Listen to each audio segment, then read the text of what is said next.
but thanks for listening. Yeah. Hello, everybody. Welcome to We Say Things, episode 45, sponsored by absolutely everyone because our Patreon is now out, Cinderin. Suns fan here with And Cinderin. everyone will be a patron. Yes, I expect everyone to be a patron by the end of this episode.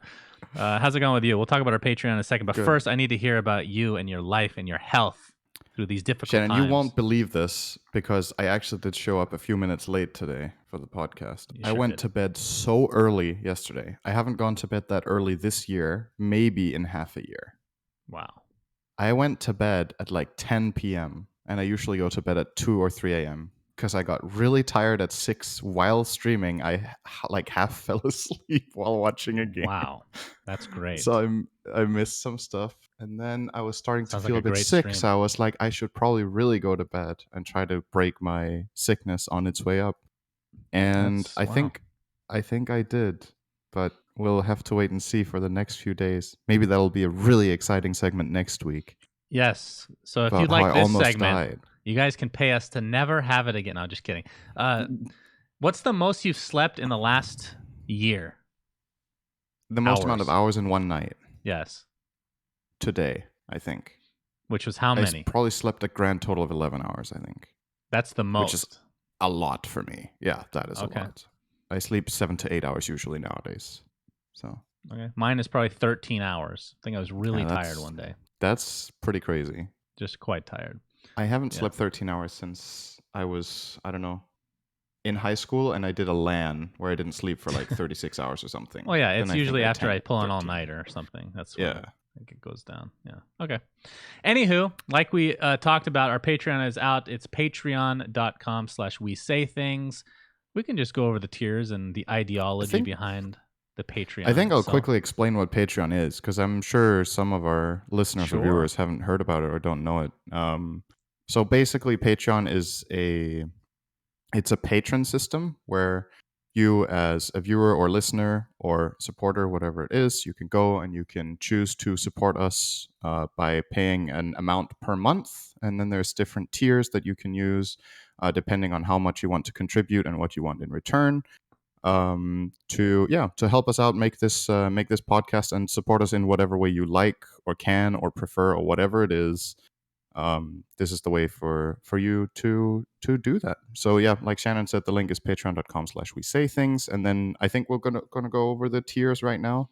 Yeah, we'll go over the tiers, and just keep in mind, I think the cool thing about this being tied to the podcast is we can kind of update this as time goes on if we feel the need. Before we get started with the tiers, I should mention that if you scroll to the bottom of the Patreon page, you will see there's an About section, of course, but more importantly, there is a stretch goal that has already been reached, Cinderin. It required one patron, and it activates something that everyone has been wanting, which is going to kill me because it's going to take me the extra 15 minutes to do it. As long as one person is willing to support us, we will take the extra time to add timestamps to our VODs. Which I've never actually done before, so I'm going to have to Google it, but I'm sure I can do it. This obviously only matters on the video part, because on audio, can you add timestamps on audio? I'm under the impression that you can. I will see tonight once I upload, so don't hold me to it. So, all right, would you like to take the first tier? We'll alternate. Before we mention the tiers, I think it's important we mention that like all of this is obviously completely voluntary. If you guys have been enjoying the podcast so far and you do not wish or can't support, that's completely fine. It is fully voluntary, and all content will always be available to everybody. So we're not going to start putting any of the content behind a paywall. But what we've talked about we might do is, if we reach certain thresholds, we might make extra content for everybody, for example. But if you don't support, don't worry. It's not going to lock you out of content. That's really important. We haven't really fleshed out that idea completely, obviously. I think that's something that we'll kind of just gauge as time goes on. But it was actually really hard to think of stuff to do for the Patreon because we, like you said, we didn't want to do anything behind the paywall. So yeah, if you guys can't afford it, don't worry about it. Just keep giving us those views, those sweet, sweet views. YouTube pays a great amount. All right, take us away, Cinderman. So we've got 4 tiers, and they're all named after something stupid from the podcast. So the first one is the cherry tomato tier, which has to be the lowest tier because that is the most stupid thing that you can't eat a cherry tomato without hating yourself. which is a $2 a month support that you guys can do for us, and it doesn't give any benefits. It's just a way of chipping in. The text that we've written for it is you get forgiven for your ad block sins. As for your other sins, you're on your own. So this is the lowest tier, where it's a bit of a tip jar, basically, if you will. So, and we should mention that the Patreon is per month. So whatever amounts you hear per month. So it's not per episode, per month. Thinking of coming up with the values, we tried our best. We'll see what people think. I mean, the first reaction is a big deal, so we're willing to listen to feedback, of course. Mm-hmm. But all in all, for a month, that's 4 episodes usually. So you can divide whatever amount that is by 4, and that's what the real value is per episode if you want to look at it that way. Next tier is $5, the contributor tier, aka the Kiwi with Skin tier. What you get for this is your name on every episode during the intro and outro screen. Very simple, very concise. For audio listeners, nothing. That's just for video, obviously. Yeah. This is if you guys are into any sort of other content that does Patreon, this is a very classic thing that pretty much any Patreon system will have. It's basically like a written shout out, right? As a thank you for your support. So, next up, now it gets a little more complicated. So then we have the sneak peek tier, which we call the former CS Pro tier. Some idiot came up with that.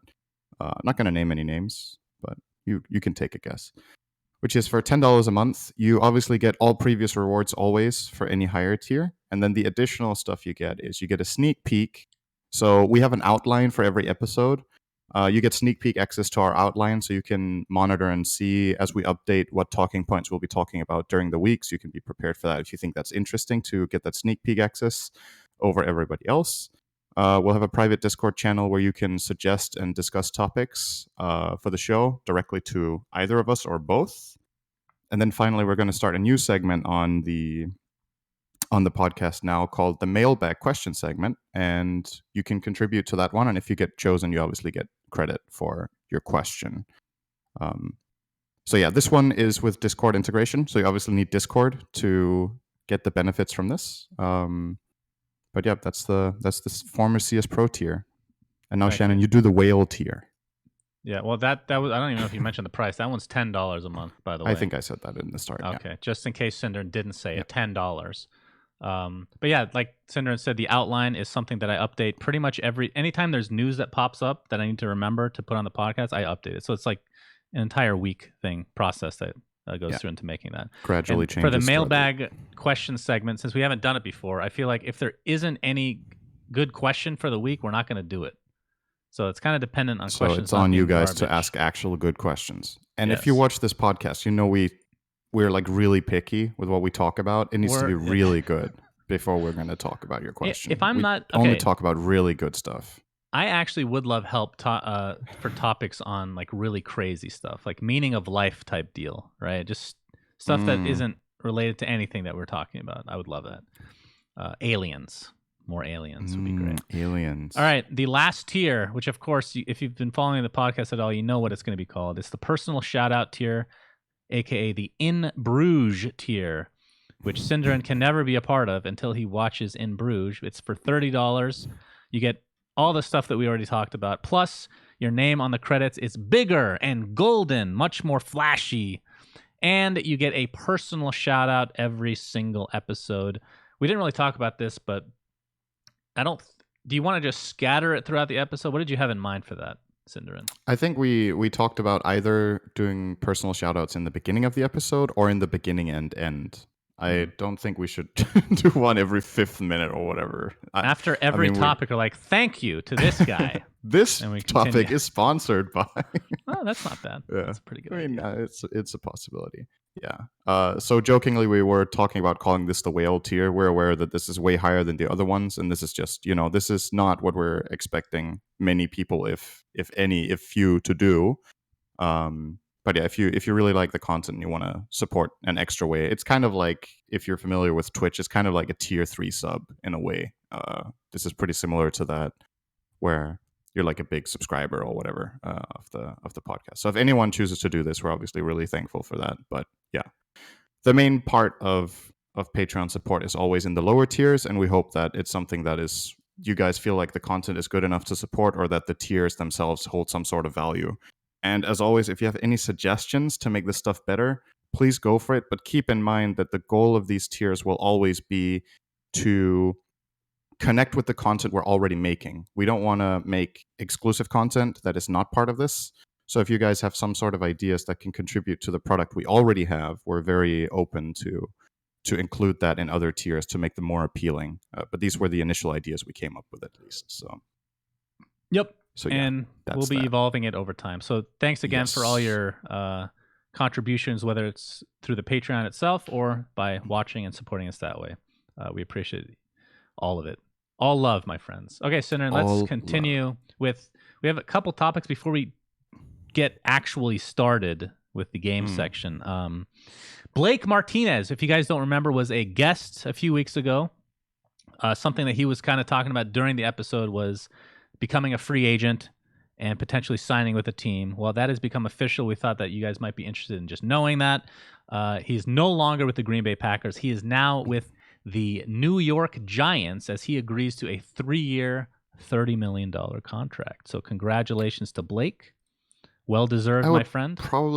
I would probably also sign with the New York Giants for $30 million, I think. Well, considering the cost of living in New York, cut that in half, Synderen. I would probably sign with the Giants for $15 million. Okay. I would do it for $100,000 a year, New York Giants. Please, bring me and Blake back together. So congratulations to Blake. I know it was a long time coming for him. But yeah, good stuff. Pretty awesome news. He did say on that episode, if you guys missed it, I was asking him to kind of like compare his free agency to Dota players. And he said that inside his role, if you compare that to the mid-roll, he considered himself one of the 3 best candidates. So he felt like he had really high stock. And I think this, I mean, I'm not an expert, but this sounds like a pretty sweet deal. So I think he landed something really good here. Yep, absolutely. The question is how good the Giants is as a team, but that's a different story, and how well he's going to fit in. But at least the contract itself sounds really good, right? Yep.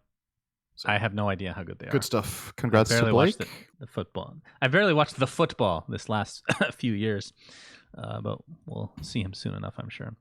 All right, and then the last thing that we want to talk about, I need to cough. Don't worry. Very nice and subtle. I love it. As always, very subtle. Not sick, guys, I swear. For the WeSave charity event, Cinder and I will be casting. Of course, when I agreed to this with Cinder, and I didn't realize it would be right after the podcast, essentially. I have to sleep for 5-6 hours, so it's going to be pretty awesome for me. But it's for a good cause, of course. They've been doing a lot of cool... I didn't realize they'd have people there in person doing studio, like paneling. Kyle is there and a couple other guys, which is really cool. And then everybody else is remote, of course. The prize pool... So the way that it actually says it, Cinder, we've talked about this. Prize pool actually goes to charity. Yeah. As far as I'm concerned. That's the way I'm understanding it. So Cinder and I will be casting the best of 5 NA finals, which is between Crazy, which is the old... What are they called? Panda something? Is it the Fighting Pandas that renamed... Was it Without Envy? I'm trying to remember because we've had some teams split now, so it's a little bit confusing. With, they lost a couple players, but it's them with Kezu essentially versus EG. Pandas, So Crazy versus EG, best of 5 at... Hold on a second. Are you kidding? They changed the time? Oh my God. It's now an hour earlier? Okay. I'm getting 4 hours of sleep now. So I'll be casting that.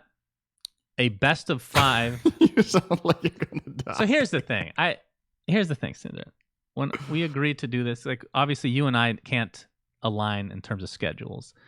Right. And you talked to me about, hey, let's do... Because we were supposed to do one a few days ago. Okay, guys, the best of 3, but Cinderin couldn't make it. So I was like, okay, let's do another one. So Cinderin picked, and not to my knowledge, of course, it's a best of 5 after 5 hours. It also of sleep, wasn't, Cinderin. to my knowledge, a best of 5. That's because it changed. Lie, right? No, this became a best of 5, I think, yesterday because they reached the donation goal. Yeah. Of making it a best of 5. That needed $180,000, and we're currently on $182,822. So they broke that tier. I'm on a diet. Best of 5, Shannon. I'm on a diet right now, and I haven't drank a soda in over a week now. I don't know what I'm going to do to get awake for this. I don't know. Somebody's going to do you have caffeine pills? Actually, I think I do somewhere. That's a good Yeah, idea. then I'll have to double that's the check. solution. There you go. If I don't have any in the house, I'm not leaving the house for the next month. That's been my thing, social distancing and whatnot. So anyway, obviously for a really good cause, and I haven't cast in a while, especially with you. So that's going to be fun. It'll be fun.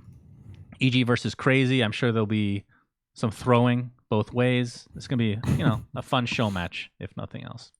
So worth mentioning, of course, is we're doing this NA finals, but there's all 5 regions being all 5. There's 5 regions being played. EU and CIS is considered one region, so that's mixed together. And then there's NA, SA, China, and SEA.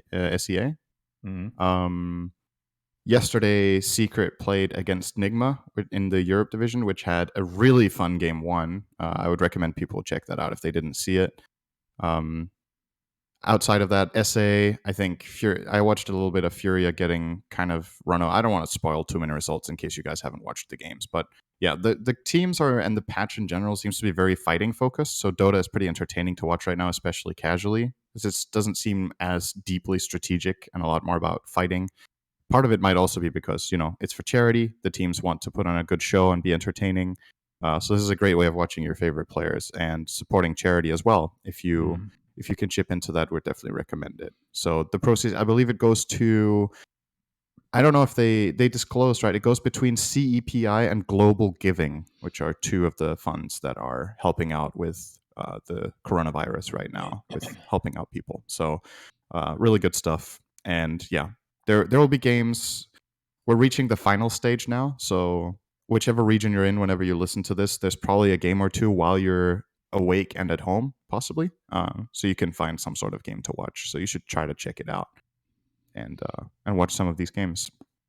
That's right. And of course, WePlay has been, if I had to pick one person to run something like this, it'd probably be WePlay, honestly. They've been really impressive this last year with organizing tournaments. Well, I'd say they were impressive last year as well with Artifact and Underlords, but nobody watched those games. So that's kind of the problem. They've definitely made a big name for themselves in Dota within the last year. That's what I'll say.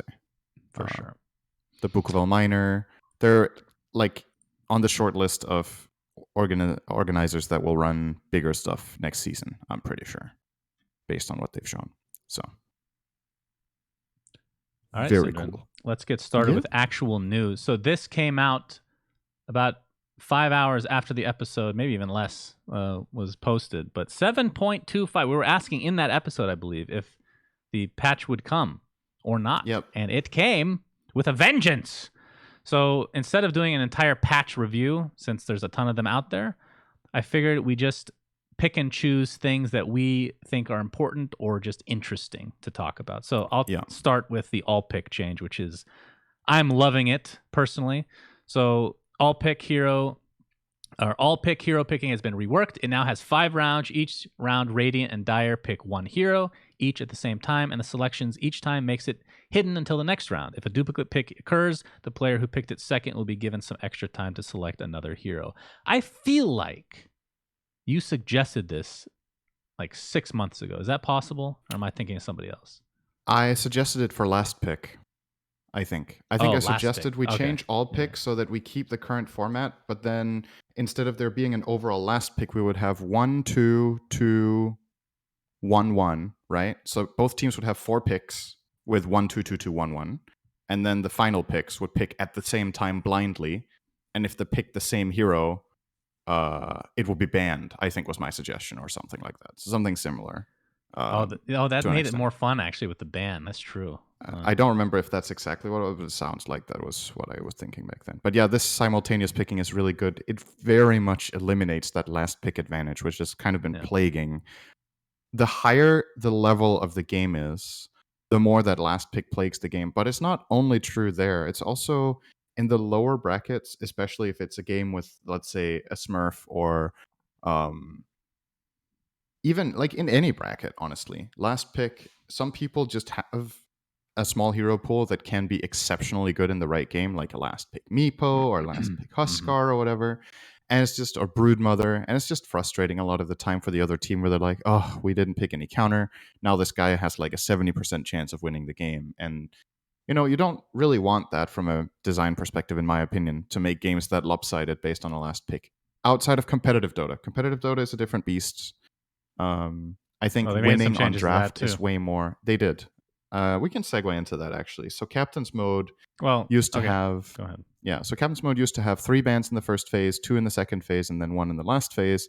And now it has 4-1-1. So you have more bans in the start of the draft, but less bans to adjust in the second phase. And I think what this makes drafting do in Pro Dota is it's a lot more about profiling. So you look at what the enemy team has star players on and what strategies they have great success with, and then you need to ban them early, and you get to adjust less alongside or during that second phase. So certain quote unquote broken heroes will be way less picked because you get that extra ban in the first phase. But then a lot of the transition picks become available because now you can only ban one. So it's a lot harder to cover uh, any pick that you're aiming for in the second phase or any pick that you got in the first phase that you're banning for. So that's very interesting, actually, how that's going to affect Pro Dota. I feel like cool change. I'm trying to remember. It's been so long now. Like when Dota 2 was first introduced, and obviously Dota 1 before that. What was it? 5 bans and then, or however many bans and then nothing. It was like that for a while, right? I think back at Maybe less than 5. TI2, I think at TI2 each team had 4 bans and then you just picked, and there were no bans after the first 4 bans. Have they ever had the 4-1-1 or a 4-1-0? No, I don't think so. Because it looks super familiar to me, but I mean, I don't think we've had 4-1-1 before. I think we've had 3-1-1 before, maybe, and that's why it's hard to remember. But could be. Yeah. So overall, you like that change? I mean, I'm kind of holding. I think it's exciting. That's what I'll say. I think it's a cool change up that really impacts competitive Dota a lot more than people might think. Obviously, the most of the feedback this patch got, people are talking about, oh, my favorite hero, or oh, this cool item, or all this stuff. But like, to me, the biggest changes of the patch, the biggest single one we haven't covered yet. I'll get to that in a second, but this one is definitely one of the ones for Pro Dota that matters the most. One you want to talk? Well, let's discuss a couple other smaller ones before we get to what I know you ranted about on your stream, because I was watching live and I was appalled with your language. Just kidding. Oh no. In all pick, we should have mentioned they also reworked the way that banning works. So previously, half the voted heroes would get banned. And anytime I banned Bloodseeker, it would not. That's coded in the game. That's actually a fact. Now, each ban has a 50% chance of succeeding. If there are less than 10 heroes banned, heroes will automatically roll for banning based on their ban rate at your MMR bracket. So, minimum, there will... I guess it's the same number. There will always be 10 heroes rolling 50-50 for a ban. First of all, I love the idea... of them changing it to be not just half of them. I like the individual. For some reason, it just feels like you have more power, even though it's still RNG. But using the heroes that are in your bracket, I'm thinking of like the pro scene right now. Isn't it just the same? Like, how do you practice these super broken heroes? Well, you get them every second game, right? Regardless. So they just get first picked. I mean, probably. If it's that broken, it's just like, the thing about this is, if you take a sample size, let's say pro players play a lot of pubs, right? Let's say over the course of 200 games, then any single broken hero will be available in 100 of those games. But what you do is, excuse me, you flatten the field quite a lot, in the sense that by banning 10 heroes every game, there will be more games that have many broken heroes banned, which kind of encourages creativity, right? And experimentation. So it's kind of like what a lot of pro players liked about random draft, is that you get these new strategies or new heroes or different kinds of lineups. And this is like a step in that direction in all pick, where you're indirectly forcing people to expand their hero pools, right? Because there's just every game, there's 10 heroes unavailable. Whereas in the past, it was a maximum of 5. So this really matters a lot. I mean, have you had games where I've had one where 8 heroes were banned? Have you had any with like 2 or 1? I haven't seen that yet. You mean in this patch? Yeah. It's always 10, no matter what. No, I thought it was 10 heroes are like 10 heroes are picked to roll. Is that not how it is? You're saying 10 heroes. So every player gets to ban, right? Yeah. And then you have a 50% chance that your hero gets banned. So let's say every player bans something. Then The most likely thing is 5 heroes will get banned. And then it rolls for the remainder of the 10 heroes banned. But there will always be 10 bans. Interesting. So, yeah, I was confused at first too. I was playing and I was like, wow, there's 10 heroes banned. Isn't that really unlikely? Because like, did everybody just get a hero banned when they nominated? Like 50%? I was like, oh, this is 1 to the power. Okay. That makes sense. Know, but interesting. Yeah. Huh. Okay. I thought it was 1 in 1,000 what happened, but it isn't. It happens every game. I can't believe this happened in my first game. So power runes. I made it something really exciting on my stream, and people were like, "You're a fucking dumbass." All right, I did it too. I was not streaming. Well, power runes initially spawn at 4 minutes instead of starting at 2, which is obviously huge for the mid lane. That's big. And they no longer are double runes at 40 minutes and beyond. So I mean, it just felt like a lot of games were extended. I don't know if you feel this way. At least when this was first implemented, it was like this, where games just felt like once they got to the 40-minute mark, the team that is in control of the river area, which there's usually, it's not super even all the time, they're just extending it until a double damage or whatever rune they're looking for ends up spawning. Then they can do the objective they want, whether that's a tower, whether that's a fight, whether that's Roshan. So I like this as well. I think what Dota has done in the last 2 years gradually is make later game more and more ridiculous, and I think they might have had to roll back a little bit here. Like double rune, strong neutral items, Aegis, Cheese, and Aghanim's Scepter on Roche. Like the team with control would inevitably end up winning because they're like the amount of advantages just stack ridiculously in their favor. So I'm happy to see a little bit of a rollback there. I think the advantage from being ahead was too big. So that to me that's great. That's the double rune thing. As far as the mid lane goes, just having the rune delayed to 4 minutes also changes a lot of a lot of matchups that could be decided not really based on the player skill or the matchup itself strategically, but just who gets that first 2-minute rune. If it's a double damage, you're lucky, you can win the lane from it. It's something especially Sumail was very vocal about, I think he had a quote when the neutral items came out and everybody was up in arms over, man, these are so broken. He said the most broken thing in Dota is the 2-minute rune. As a mid player's perspective, that was what he said at the time. Like if you get a DD mid minute 2, he thought that mattered more than what random items you would get in the jungle. So I'm also super happy with that change. It does nerf an item like Bottle a decent amount. Like now you can't get the 2-minute rune with a Bottle, but mid laners weren't really getting Bottle anyway. They were getting stat items so that they could see us, right? So, they get like 2 nulls or whatever. Not that I disagree with any of that, but I feel like that has been replaced, that idea of Snowball, with what you're going to rant about a bit. I assume we're on the same page, where maybe it's in my head, but it feels like every game I'm losing my lane. I mean, I always lose my lane, Cinder. I'm so bad at laning, okay? But like when it gets to mid and late game, I'm actually of my bracket, if not a little bit better, like Divine-ish, okay? But laning stage, I'm legitimately 1.5k MMR. No joke. I'm like super shit. That is an exaggeration. But anyway, regardless, I'm getting shit on in my lane. The guy's like 2.5 levels up. I'm talking about bad.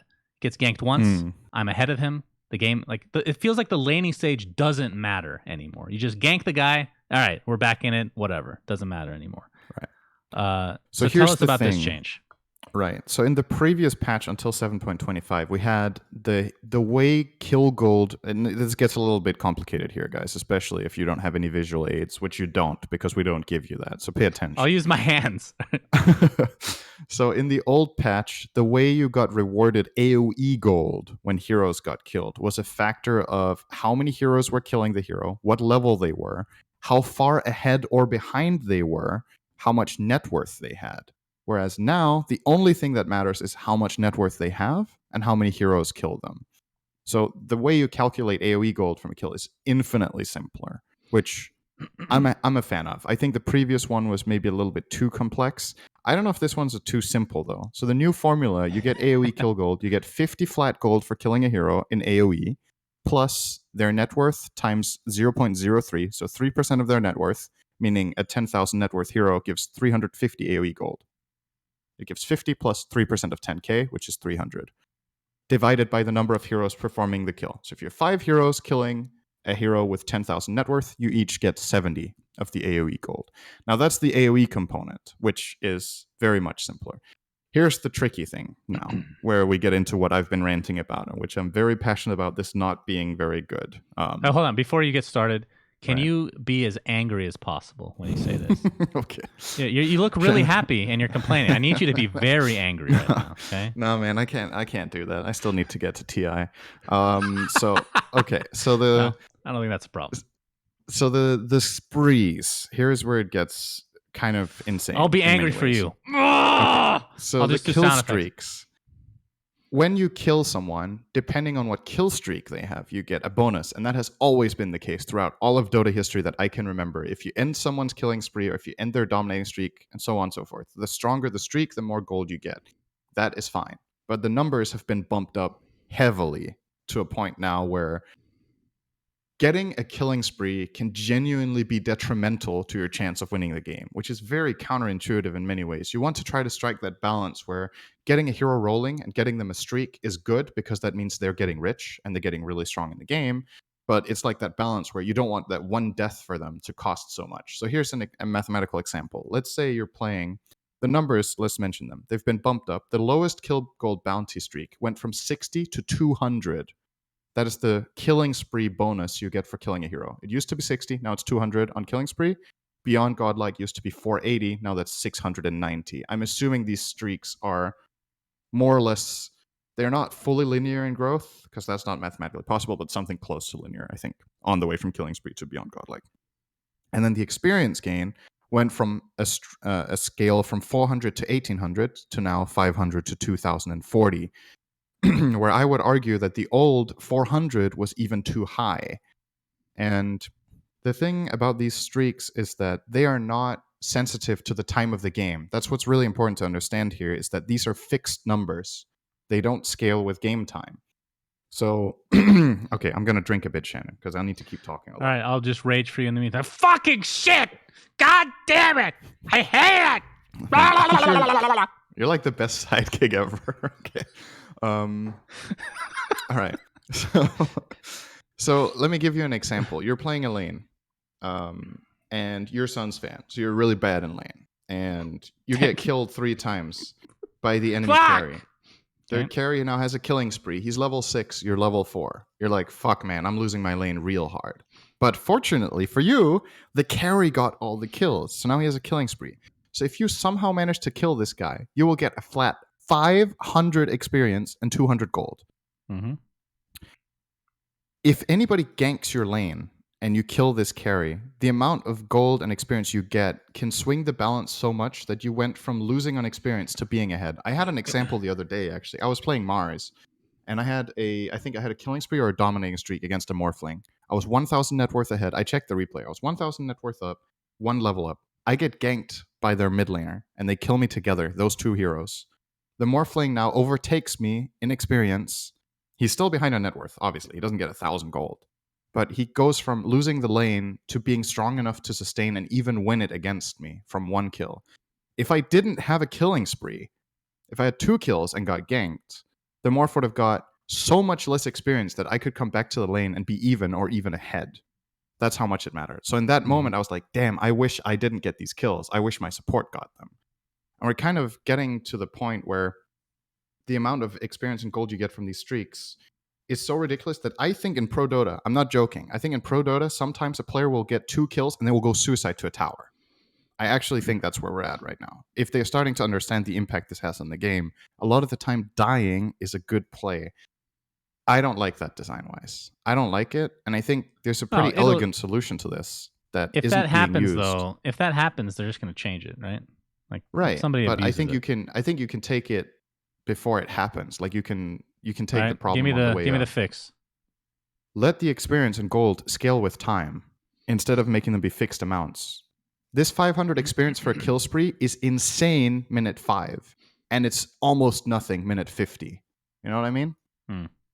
So why should these be these flat amounts for these bonuses? Why can't it be scaling with time? So there's a flat bonus, and then it increases over time. And it doesn't need to be an extremely complicated formula like the comeback factor, victim level times whatever differential we had before, which was super complicated. It could literally be something along the lines of killing spree gives 100 experience plus 10 times minutes passed in the game, or something like that. Nothing more than that.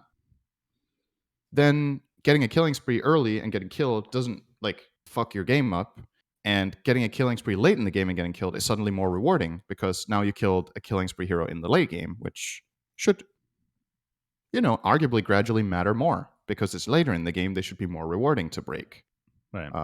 I think that's pretty elegant. I don't really see any big problem with it. Then my numbers example might be bad, like maybe 100 is too low or 10 per minute is too low or whatever. But the idea of these sprees not being static numbers, I feel like the best word I can explain this with, it feels a bit archaic. In the sense that this is like a leftover from Dota 1 when the game was played way more casually and the competitive scene wasn't like striving to be a very balanced and beautifully crafted game to the same extent. I think this XP bounty of 400 goes back to even before Dota 2. I don't think this number was changed in all of Dota 2's history until now. I want to say that. I'm not positive, but this 400 XP from killing spree is very old. And considering how a lot of other things in the game have been rescaled to scale with level or scale with time or whatever it is, this XP bounty just seems a bit left over. And I'm focusing way more on the experience than the gold because I think it's way more important. Like getting 200 gold for a kill in the lane is 4 CS, right? It's like 5 CS maybe. 500 experience is multiple full creep waves. That's a huge amount of experience, and it doesn't correlate. I think, Cinderin? It doesn't correspond to the goal. What do you think I think about this? I think you think it's great because it allows you to win games when you're losing your lane. That is absolutely correct. Today, as an example, on stream, I played multiple games. Every single game that I got shit on in my mid lane, I won the game handily, being the top net worth. Every game that I won the lane handily, I got destroyed, Cinderin. Coincidence? Possibly. I don't really think necessarily that's a coincidence, and I don't like it, man. It's a small sample size. Sound wrong to you? It makes life easier for me. It deletes the laning stage, which is my least favorite part of the game. I was talking about this on stream. I wish I could skip 10 minutes. This is what happens. Let me be clear about this. I don't disagree with the idea of giving rewards for killing people that are ahead. I think if you removed this, it would be bad. Like, I think being killed as a guy on a streak should be rewarded. Of course, it's just the numbers are wrong. So I don't have a problem at all with the streaks being more valuable. The higher they are or the later in the game they are, it's just the relative impact early on is crazy. It's actually just crazy if you see how it impacts games. So if it ends up going down the road that you're talking about, where people are just going for the 2 kills and then giving kills to other, like if you have to count kills, that's kind of annoying. That's not the greatest design. It's just weird, right? It sounds weird. And in a way, I hope I'm wrong, but I'm almost certain I'm right. Like you look at this compared to the mathematics of the rest of the game, right? Dota is a game of numbers. You look at how much a creep is worth, how much a tower is worth, how much a hero is worth, and how much, anything is worth in the game. And you quickly come to realize that if you're doing well in lane and you have 2 kills, getting that 3rd kill and getting ganked is infinitely worse than just suiciding to the enemy. And if you remember, we had a time in Dota, that's pretty recent actually, it's like half a year ago, where heroes would spend all of their regen and then they would suicide to the tower because the respawn time and the punishment for suiciding to tower was super low. And that got changed because Valve thought, okay, that's not good gameplay. I think this is similar direction. But I feel like even with the previous XP number, it was actually a potential issue, but people might not have realized, especially because the gold was so low. So it's like the impact was like debatable if that was really crazy. Now I think it's inevitable that killing sprees and higher are a really big deal. So I feel like the numbers will be retweaked. It will scale with time, or you're going to see what I said, where like if you're the guy who's winning his lane and you're up 2-0, you might be better off just dying to prevent yourself from getting a spree. Or you're specifically now, how counterintuitive would that be? The carry is specifically trying to give the last hit to support on kills in lane. What a 180 from what we've seen for so many years, where the supports try to get kills to carry. Now supports will be the carries.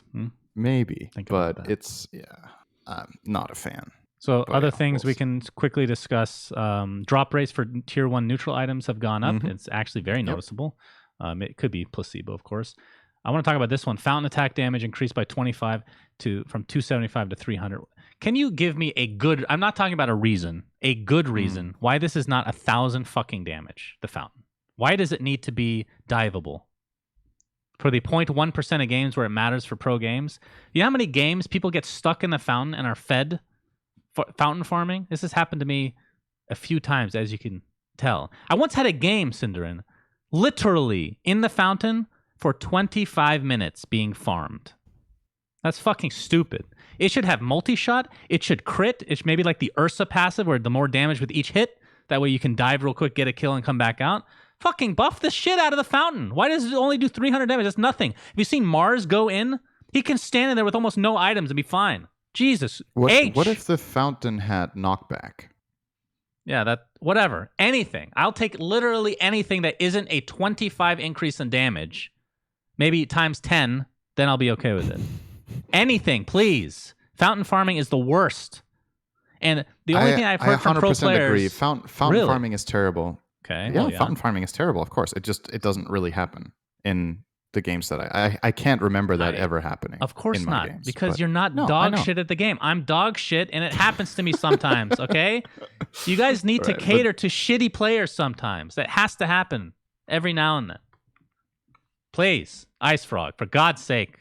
You watch this podcast. I know. It's evident based on your patch notes. I know you watch this. I'm pleading to you. Considering how much we're patching your game, did you see we have a Patreon tier for $30 a month? That's right. We should make an Ice Frog tier. I forgot about that one. Tier. Yes. You pay $1,000 a month, but you get to make one change in the patch. Oh my God, dude. What would I change? Oh, dude, you could sell Dota. We could sell Dota. We get a percentage of all this. Oh, yes. Yeah. Sounds good. Anyway, that's my rant. The fountain thing really triggers me. I think there's literally zero. I find it so fascinating that you care so much about the fountain and so little about the kill streak. That is actually unbelievable. No, the thing that actually changes the game completely. Who cares, man? Just fuck fountain farming. All right, because it's not that it's not noticeable the changes. It's just I want to. Okay, let me put it this way. I have never. You can go on my account if you want to go on Dota Buff. And I have like 9, maybe 8 abandons throughout my entire Dota 2 career, and those are all disconnections. I have literally never abandoned a game on purpose, okay? Mm-hmm. Yeah. So I'm like very good boy. I'm very prideful about that, okay? Getting in games where you're stuck in the fountain for 25 minutes. Do you know how frustrating that is? That is literally the most frustrated you could possibly, for me, can possibly be playing Dota. It's literally worse than anything. Even like a scripter. I think if I started getting fountain farming, if I started getting fountain farmed, I think I would tab out and I would start playing Raid Shadow Legends. Cinder, they don't sponsor this podcast. No, they don't. And I also don't play the game. Well, you could if they sponsor this podcast. All right. I just want to hear one reason, again, a good reason why this should not be increased dramatically in some fashion. I don't know. It's honestly hard to give you a very solid argument against making the fountain stronger. I know. I know in League of Legends, I don't even know what it's called there, if it's called the fountain, but that has insane damage. You die within like 1 second of being in range of it. Right. It doesn't need to be that hardcore. It's like full protection. Okay, but what's your counter argument then? Why shouldn't it just one-shot people? Because there has to be like a scale here. The reason, if you think that, then you feel like the fountain has value. If you don't think it should one-shot people, you think fountain diving should be possible for some reason. So what reason is that? Well, okay, so you're taking... Like, this is the only argument that I've heard from pro players why they like the fountain to be not ridiculously strong. Because if you're chasing a hero... Like, it can be... Yeah, it can have dramatic endings where you're chasing a hero into the fountain, you get a kill just as you're getting hit by the fountain or whatever. Then you need to back away. That's how it should be. But... especially with like Mars or Bristleback or whoever it may be, and if you have ridiculous farm, you can actually just sit in the fountain and it becomes miserable. So I understand the argument. What if the fountain just had break? It can. I mean, it could just do a percentage-based damage. That would be the easiest way to do it, wouldn't it? If the only problem you have is Mars and Bristleback, give it break. Then I'm sure there's other here. It's not about the specific heroes. They amplify the situation to make it worse. It's about heroes that are just super farm because you're getting shit on. Mm-hmm. And they're diving the fountain and making you just wait for 30 damage minutes. Also doesn't sound too bad. That's okay, I guess. So again, I can understand the aspect of these 1% of games where that actually happens in pro games. It's exciting, but I'm sure you can come up with a solution that doesn't shit on everyone at my rank and lower that gets fountain farmed every once in a while. It's not like it happens every time. Break or percentage-based damage sound, or both sound like and multi-shot. A really good solution. Do you know how fucking annoying all these illusions that are really strong in the fountain, like PL? Like, the fountain doesn't do shit. Multi-shot. Kill all of them. Insta-kill illusions. Okay? Anything, please, Ice Frog. Okay, moving on. That's enough ranting from me. In other news, something that you and Gork were talking about, the ice armor creep has been nerfed slightly. Not that much. Yeah. It's a decent amount. The slow from it is reduced from 30 to 25, and the armor is from 6 to 5, which doesn't sound like that much. Still sounds pretty freaking strong. But illusions... It matters. This is very cool. So bottling illusion, when you use it, you shuffle, dispel, and dodge, similar to a manta. That's really cool. Not only if you bottle, also when you pick it up. Well, yeah, but it's more like you have more likely to be relevant. Yeah. It gives you a manta, and it's really interesting.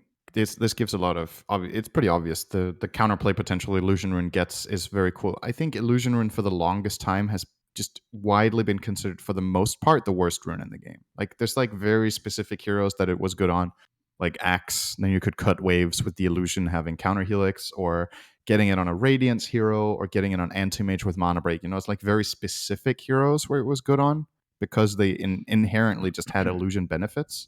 But on every other hero, it wasn't great. Now, there's a lot of value to having an illusion rune at any stage of the game, because you get your own dispel. That is really valuable on any hero in Dota, to have a dispel. You can remove a root. You can remove silences. You can, the whole shuffle aspect of it, that it's not obvious which hero is real, which the other illusion rune was always obvious because you didn't reposition when you used it. Yep. And you can even dodge projectiles. So this is cool. I actually love this change, and I think... Yep, I'm not sure if it hasn't been suggested in the past. I've never thought about this. I've just never had the idea, but I think it's a super nice addition to the game. I'm very happy with that one. Not to hijack this show again, Cinderin, but going back to the fountain, I have one more. Yeah, so with Illusion Rune, you can dive the fountain. Yes, no, that's not what I was thinking. Do you remember in Dota 1 when you could destroy the fountain? Yeah, you could frostbite it with Crystal Maiden. I didn't know that. So you could, I mean, you can Chronosphere the current fountain as well. Yeah. Basically, what would happen, you go in with Omni Knight. This is what the strat was. Alchemist was super strong. He's a little bit different back then. You kill the fountain. They don't regen anymore. If you're going to leave fountain diving in the game, at least make it as god-awful as possible. Just make us... like, I want to know that you don't give a shit about fountain diving. So have the fountain be destructible, okay? And then when it grows back, it becomes strong. Whatever. This is another tangent. Anyway... Moving on, Cinderin. You and your fucking fountain. Who cares? Let's move on. You would care if you sucked at the game. Okay. So I'm going to scroll down the patch notes, and anything that you or I find interesting, let's talk about. So the first thing that comes to mind for me, well, first of all, is Bloodthorn. Requires a Hyperstone instead of Chrysalis. Instead of 75 damage, it only gives 30. But instead of 30 attack speed, it gives 85. And obviously, since it doesn't build with a Chrysalis, no longer has a passive critical strike chance. But of course... the critical strike is there when you use it. This is interesting. I kind of like it. What are your thoughts? I mean, this is a way to nerf Chrysalis in some ways, right? I think this item is largely just nerfed on almost any hero in the game. There's got to be somebody. Most of the time, having an item like this, the reason it was so appealing was that it had damage and crit, and now you're trading both aspects off for some attack speed. That is almost always a lot worse. Because now for Bloodthorn to be effective, you need to have a hero that has high damage, so it can benefit from the attack speed. But what hero has high damage and wants the attack speed without having bought a damage item first, right? That's why Bloodthorn was so good, was that it was the damage item in itself. Well, maybe Bloodthorn is more now a super, like, 5th or 6th item, as opposed to... I mean, you could pick this up earlier if you wanted on a lot of heroes. I don't see you buying Bloodthorn unless you want Orchid early. Like, that's why you buy this item. You buy it on heroes that want Orchid. In the past, you bought it on heroes that want damage. That's the big difference. Well, I think I'm fine with that. And that really limits the item's use. That's okay. Like, if you want, it's just very crit, different. If you want crit, you're getting Daedalus now. Daedalus is going to be much more popular as a result of this change. Absolutely. And Silence is it's pretty fucking strong. But in addition, some other things got changed. Battle Fury, again, this is... Would you take the over-under on 8 over or under times Battle Fury has changed compositions throughout Dota 1 and Dota 2. This might be fucking double digits at this point. I literally can't remember how to build this item anymore if I have to think of it on the spot right now. It might be over 8, but the changes aren't generally that big. It's like one component or a recipe got added and stuff like that, but it's been changed a lot. It definitely has. This is kind of back to almost a Dota 1 version. It's like a hybrid. In Dota 1 at one point, Battle Fury was made from Broadsword Claymore and a Perseverance. And now it's Broadsword Mithril Hammer and Perseverance and a recipe and Quelling Blade. Right? I don't know. There's no recipe anymore. Oh, sorry, Quelling Blade. Yeah, no recipe, right. They removed the recipe. Yeah, correct. But we've also had iterations with recipe and Quelling Blade, and we've had iterations without recipe and with Quelling Blade. Yeah. So now we've kind of... it's like, it's been a lot at the end of the day, like, what do you think the reason is for changing that? Battle Fury... I think it was just in an awkward spot where buying this item feels so unrewarding until it's completed, right? The components were really like they're just not good, right? The Demon Edge was very hard to get, expensive, right? So if you break it down into smaller components, then your road to the Battle Fury is faster, right? Beforehand, you needed to save up for a Demon Edge. Now you can buy the Broadsword for 1,000 gold, and this increases your farming speed on the way to Battle Fury because it gives you 16 damage that you didn't have before. It makes you better in fights because now building the components for Battle Fury doesn't make you completely useless until you have the finished item. So I think this is a really good change and is actually a pretty big buff to the item just because your hero does more in the game on the path to the item compared to when it's completed. There are other items that have the same like curse. I think the number one standout item is Scythe of Vice, where the item completed is insanely good, but every component is so bad compared to what it costs, right? Like when you're buying a hex, you're waiting until it's finished. Mystic Staff is most heroes, it's not great. Like it's really expensive, but it doesn't do much on almost any hero. It's okay, but like, come on, you could spend that gold on buying any utility item. You could buy an Aura or a Force Staff for the cost that you pay for a Mystic Staff. So it needs to... Like the payout needs to be really good. But that item is different because it's a late game item, right? Battle Fury is an early game item. So it's okay to have items that are really expensive to build up when they are high payouts in late game. But having high build up payout early game items is really tricky to balance, I think. And this is a pretty good way of solving it. I mean, I actually think you skipped the most important item change of all, by the way. But have I skipped it? I was going to say I don't mind the change itself. I just don't like the idea of going back and forth so many times that people like me, I've been playing this game for over 15 years. I don't know how many years it's been actually at this point. Like I can't remember anything anymore. Everything's jumbled in my fucking disgusting brain, Sindarin. But maybe that's a me problem. You go into the game, you're like, I want to buy Battlefield. You shift queue it, and then you see the components, right? It's not that bad. Were you going to talk about like Headdress and all that stuff? Town Portal Scroll. I think Town Portal is the biggest change of the whole I forgot patch. about that one. In terms of items, this is the single biggest change. Town Portal went from costing 50 to 90. And this, of course, prompted the immediate joke from the entire community that we're geniuses, saying TP cost is going up because of Corona. Very great joke.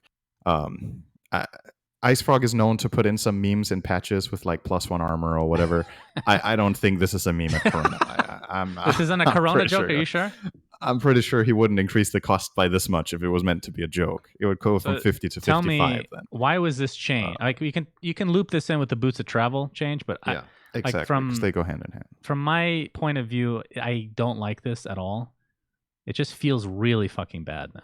And I understand the aspect of split pushing was very easy to defend, but I feel like upping the cost of TP scroll doesn't really affect that with the Boots of Travel change. Yeah. But go ahead. So first of all, the Boots of Travel got changed. So you don't have two TPs anymore. Beforehand, when you have Boots of Travel, you could have the TP from Boots of Travel and the TP from Town Portal Scroll. Now, Boots of Travel instead gives a passive buff that lowers the cooldown of your Town Portal Scroll to 40 seconds and allows it to target units. So basically, you get the same benefits of old travels, but now it is tied to your Town Portal Scroll. And Town Portal Scroll also doesn't consume a charge. So when you have Boots of Travel, you don't need to buy TPs anymore. Which passively is a pretty big gold increase, right? If every Town Portal Scroll costs 40 extra, travels start, it very quickly becomes a pretty economy efficient item. They buffed the movement speed of it, but obviously they took away the aspect of the double TP, which was a huge part of the appeal and was honestly pretty broken in high levels of Dota. I don't think in the lower levels that the Town Portal plus Boots of Travel was as broken because people don't play the map as well. They don't really understand the whole dynamic of pushing waves to the same extent and how it impacts the game. I personally am super happy with this change because I think the TP plus Boots of Travel was just too good. Whether the TP scroll needed to cost 90, though, is a totally different story because you could have implemented this Boots of Travel change without changing Town Portal. I think the reason Town Portal scroll is getting more expensive is two things. First of all, to incentivize people to buy Boots of Travel still. Like now there's like more of an economy advantage to them, so that, incentivizes the item. And the other thing is Town Portals felt like it was almost like they didn't cost actually in the game. It's a bit hard to explain how an item that costs 50 feels free, but it's because the cost benefit of using Town Portal was so insanely favored because it's so cheap. People were starting to Town Portal around the map. A player like Hector is like my pro player go-to for this. He would push out a wave, Town Portal to the opposite side of the map and start farming. He would TP to kill creeps in Pro Dota, which it's a high-risk play because you don't have the TP to come to fights, but the fact that felt worth it all the time meant that the Town Portal was probably too cheap, right? You would literally just TP across them, and you wouldn't even consider, I used a TP scroll for cost. You would consider it for cooldown. That was what you cared about. Mm-hmm. Now the cost is starting to mount so that you need to be wiser about how you move around the map, how you TP to help people, how you TP to farm, how you TP to fight. I like that aspect. I just feel like this price increase is really drastic. I don't think it needed to be.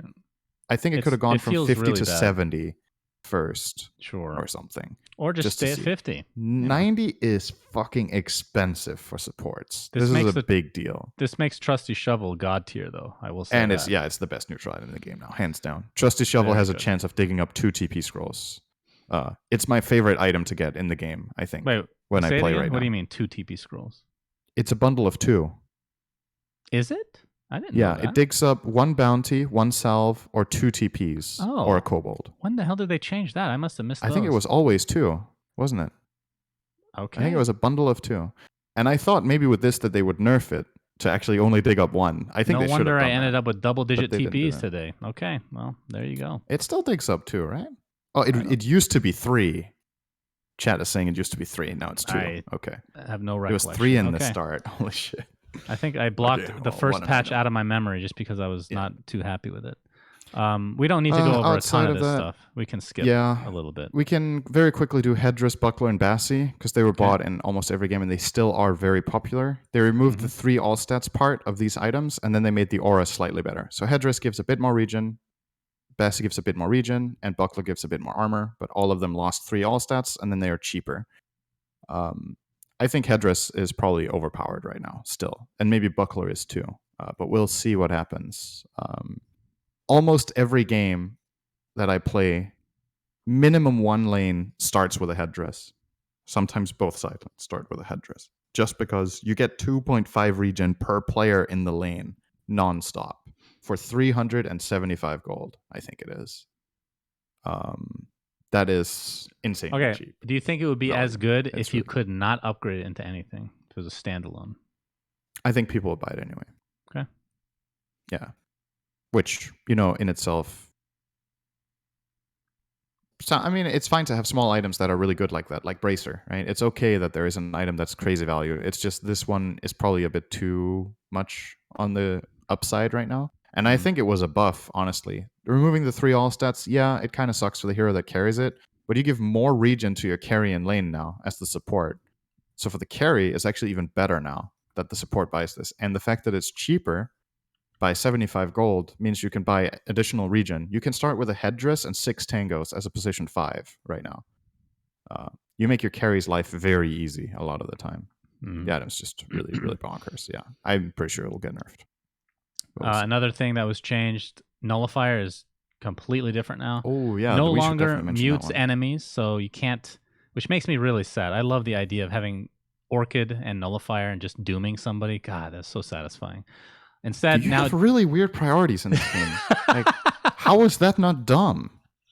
It was so fun because I play heroes that can pick them up, and it's fun to use. I mean, honestly, I never really hated Nullifier, and I was like, this item has to be reworked. I didn't suggest any changes to this item personally, but like when you think about it, that item combo was kind of just like it was a bit stupid, right? Sure, it's stupid, but I loved it. It counters a lot of other things now. Will you let me read it for people that haven't read it yet? Okay. For God's sake. No longer mutes enemies. Now continuously dispels the target. The duration has been nerfed from 6 to 5. Slow has been reduced a bit, etc., etc. Damage increased by 15. Cast range increased by 300. So it no longer mutes items, but it's like my understanding, I tried it barely today. The game ended shortly after, but it's like a Shadow Demon ult almost, right? Yeah. Other than piercing BKB. Like, what is the first thing you think of when dispelling an enemy? Like, what is it taking off? That's important. Any self buffs they have. So a hero like Ursa can't use Overpower, right? Hero like Lich can't use Ice Armor on himself or Frost Shield. Now that Force Staff is dispellable, you can't Force Staff people either that are nullified. That is big in Pro Dota. Oh, I didn't think about that one. Force Staff is a really strong item in professional Dota. So nullifying somebody effectively, the way you counter Nullifier is Lotus Orb now. It can be removed with Lotus, and you can obviously cast it on yourself because your inventory isn't muted. So that's the way you solve Nullifier, I think. It makes Lotus Orb a lot more appealing. Also a buff to BKB again? Right? Yeah, it makes BKB better against it as well, right? Because you can remove it. What I like about the Nullifier now is, compared to before, it feels like the item itself is like, it's more about the item than the active, if that makes sense. Like, a lot of items in the game are a lot about the active and very little about the stats. And Nullifier, like, the stats were just weird, right? You got a little bit of armor and a lot of damage, and then you got that active. But the build-up and the people that would buy this, it was really weird. Like, almost no heroes want this item for the stats. They wanted it for the active, right? You would buy this on maybe PA for the stats because the damage is insane for the crit, or you would buy it on Juggernaut because he has a building crit, and then the rest was literally just Orchid Nullifier, right? That was every other purchase was Orchid Nullifier. True. Now that the stats are better, it feels like an item that actually has value to purchase because the attributes are good. You get 8 armor and 80 damage for the same cost. That's a really big increase. So it feels more valuable without the active being ready and without it being used. I mean, the reason I brought up the BKB is because in my level of play, the only time I'm buying Nullifier is to use it on somebody that has BKB to prevent them from using it. Which, again, very sad. Do you think they're going to put in another item that mutes then in the future? The prepping for after TI? You think just the whole idea they don't like? Not for now. I don't think you put in a mute item for now. If you do, I don't know what you would do it with. That's I don't know what you would mute with. I mean, indirectly, you could argue that Hex has mute, right? Yeah, true. So Scythe of Ice is kind of the mute that you have. You go Hex Nullifier or Hex Orchid instead of Orchid Nullifier, and then you play it that way. But moving on to heroes, is there any hero that you wanted to talk about? Because there's going to be a segment right after this where we rate the Aghs Scepter changes. I'm trying to think of what the biggest hero change so far was. Gyro got buffed quite a lot. He was having an atrocious win rate, so he's doing a lot better. Night Stalker got some love, which is cool. Then mainly the Aghs, and I think there's one more hero. Ursa got buffed a lot too. And then nerfed again in 7.25. Yeah, but he's still a lot better than before that though. Yeah. And then finally, I think the single spell I want to point out that I've seen be really crazy is Darkseer Surge is different. Surge used to be 70% move speed. Now it's a flat 250. And the reason that matters so much is that interacts with your own items now. So a lot of move speed items give percentage move speed. And that means they also get a percentage of surge on top. If you're surging an Ursa who has phase boots, he gets over 700 move speed, I think, when he activates his phase boots. He's really fucking fast. So Darkseer with any hero with percentage-based move speed steroids gets quick. And then I think I don't know, together with Spirit Breaker, I haven't tested this, because Spirit Breaker gets a lot flat, right? That's why that combo was crazy with percentage. He might be, that combo might be worse, but then every other combo is better. Oh no, but yeah, not the some Darkseer heroes are really fucking Spirit fast Breaker with combo. Surge. Oh no. Okay, Yeah. so let's talk about the That's Aghs. it. I've left Mhm. this to the ones that are like completely different for the most part. Yeah. Bounty Hunter is the first one. His So we're old gonna rate them from Aghanim. like 1 to 10, right? Like, We'll talk about our criteria. okay, So Bounty Hunter, the old Aghanim Scepter was based on Shuriken toss. It would bounce back and forth. It would basically bounce twice to every target that is tracked. Now, completely different. Now applies Janata to Shuriken toss, increases the cast range of Shuriken from to 650, and lowers the cooldown to 6. And of course, the Janatas are not based off of whether your Janata is on or off cooldown. It doesn't use your actual Janata. So you can get a double hit, and like literally every target will get hit by Janata, is what I'm trying to say.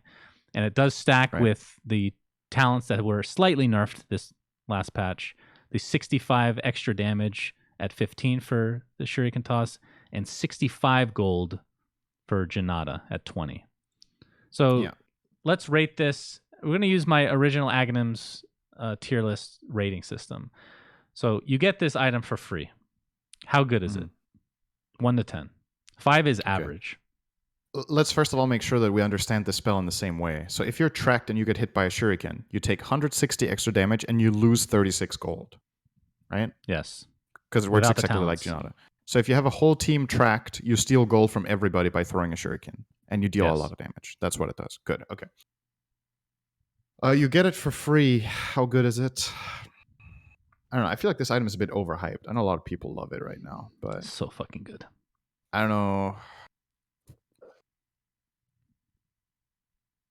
if you get it for free. A 6, maybe? I'm going to say 8. Very good Aghanim stuff. And this is why I'm going to say it's a good Aghs, and you can tell me if I'm wrong. So the thing I love about Bounty is he can be played like 1 through 4. Maybe not as common as it was like 6 months ago, but you can play in pretty much any position. This build with Aghanims, I think, is a position 3. It's like a utility bounty where you're building, or even a 4, where you're building like Greaves, like support. You're not going like for right click. Aghanims is super strong. So what's your logic? You get the Aghanims in order to farm up utility items with the extra gold you get from Janata? No, you just... So once you get to a certain point of the game, let's say you have like 2 utility items, and then you get the Aghanim Scepter. Then it's your next item. Then you become a carry because you're getting a shit ton of money once you're at that point. It's like level 20, right? You're getting the extra gold. Okay. And you're applying Janata to every target. They're losing gold. Mm-hmm. I think it's pretty cool. I mean, you might be right that it's overhyped. I think it's super cool, and I love it. Okay? And I'm biased because I love Bounty Hunter. Okay. Yeah, I'm a bit unsure. I've seen people rush this, and I always... my number one thing that I always say when we talk about these Aghanims, I think is a really good way of being like self-critical when you purchase items. Think about what could I buy instead? Not just like, how good is this in itself? Think about 4K gold. What can I get? Oh, that's true. You could get pipe plus half a force staff if you're a utility build. Or you could get almost Greaves. You could get a Lotus Orb, a full Lotus Orb at the same cost. What is going to impact the game more? And it will vary. Like, it's not always one or the other. It's just a lot of people just mindlessly buy an item because they're like, oh, it's 4,200 and it's really fucking cool. What are you trying to say, Sindren? This is not always the best choice, is what I'm trying to say. What I'm trying to say is there is no way this is always the best choice. Play this when you're doing utility or when you're off lane or support, and you align it with your level 20. You don't buy this first. It's horrible. It's horrible. Yeah, I've just seen people do that, even in very high bracket. Well, buying they're just experimenting. That's fine. Everybody needs to experiment a little bit in their life. I'm not sold. Dazzle. Old Aghanim Scepter was a Shadow Wave. I think it did more damage and dispelled. When you cast an ability, you automatically launch an attack on 8 enemy units up to 800 units away. And the level 10 talent, since it's obviously synergistic, was reduced from 75 damage to 60 damage for Dazzle. 1 to 10. How good? How bad?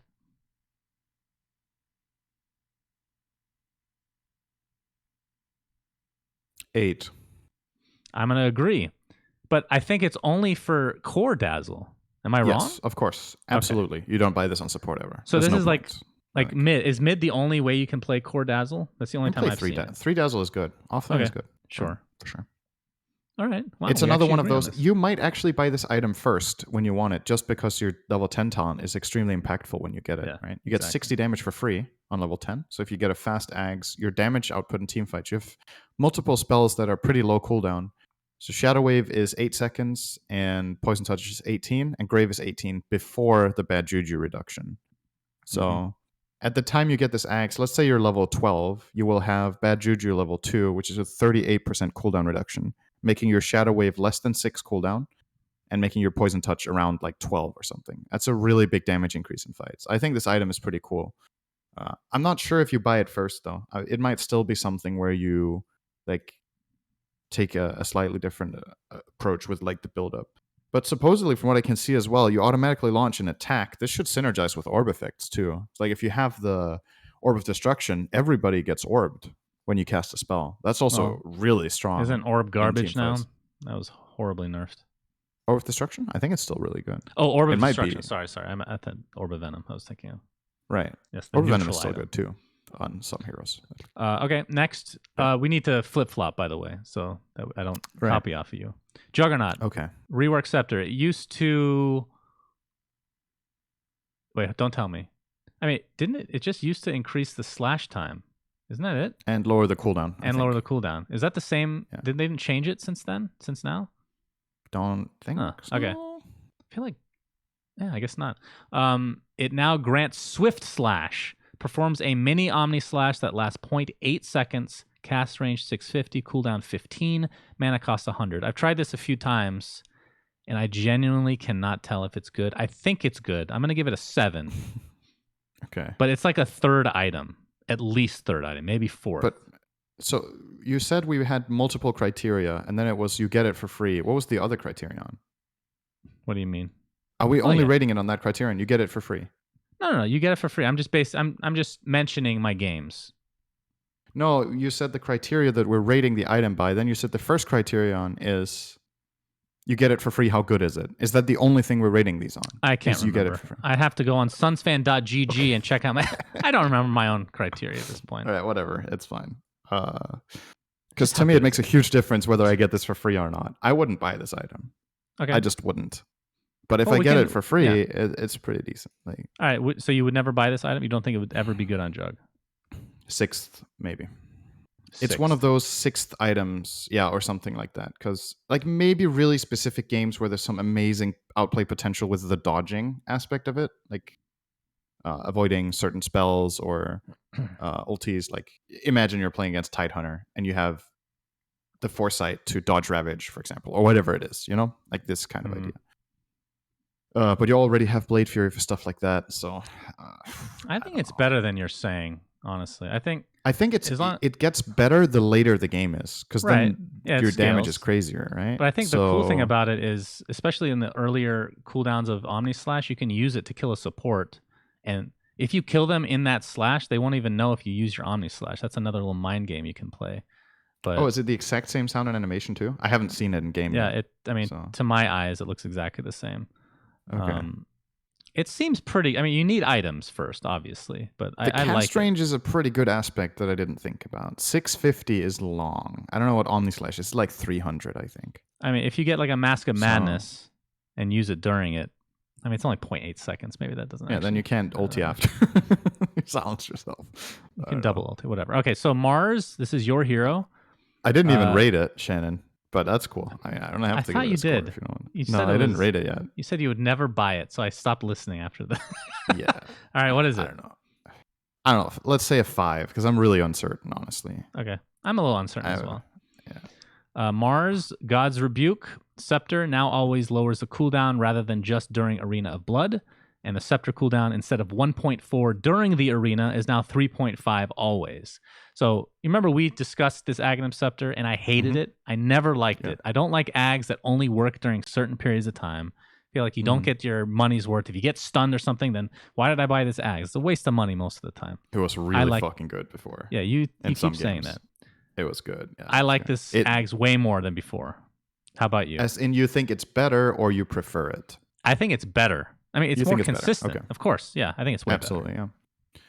Yeah. I think this item is really good too. Just because it actually makes you a crazy wave pusher too. I think that's an underrated aspect of this. People will just think about, how can I use this in fights? Like, yeah, you're weaker relative during arena, but in extended fights, you're way stronger because you always have God's Rebuke for fights. You'll have multiple during extended fights.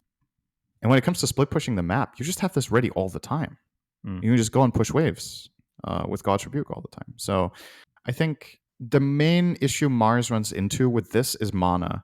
So you probably, if you want to go Aghs as part of your build and you want to use this very effectively, you need a Soul Ring. You probably need another way of getting mana too, like a Vlad's Aura or something. But then you can probably sustain this a lot of the time. I might try to experiment with this build where I go Rebuke, because I think people still underestimate how much this spell does. I think most people just focus on, okay, it does damage and it has a little knockback. It has a strong slow too. It's a 40% slow for 2 seconds, right? On a 3.5 second cooldown, you can chain slows in fights nonstop, basically, along with knocking them back. It's pretty decent. Actually. Give me that rating, son.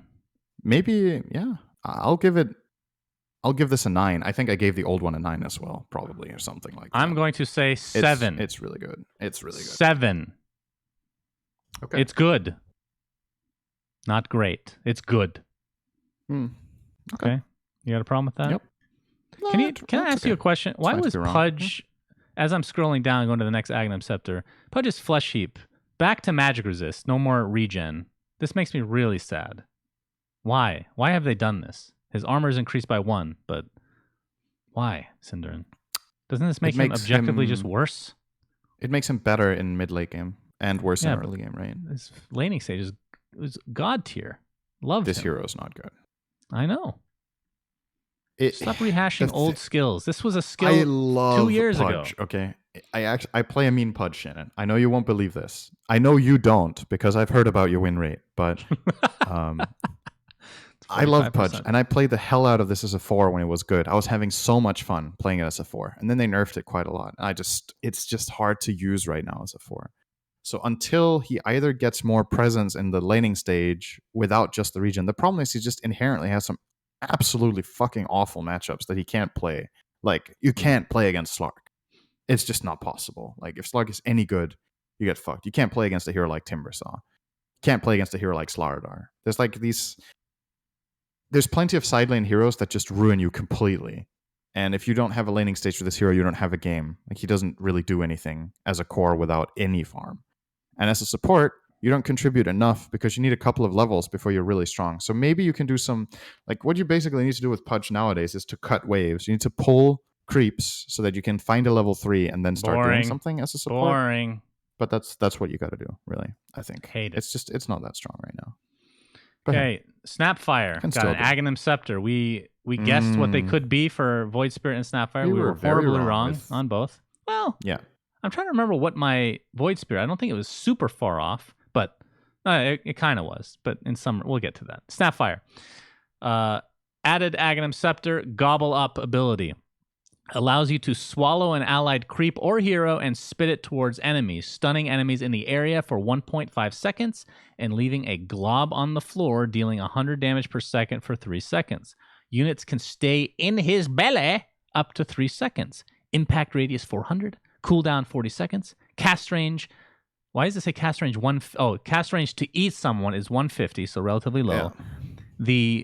When you throw them, it's over a screen's length. It's fucking ginormous. I think this is a 10 in both my criteria of giving it for free and in real time, when I think Snapfire is just buy this now. This is somewhat dependent on what heroes you have. This is fucking amazing. This is probably like a top 10, top 5 Aghs maybe.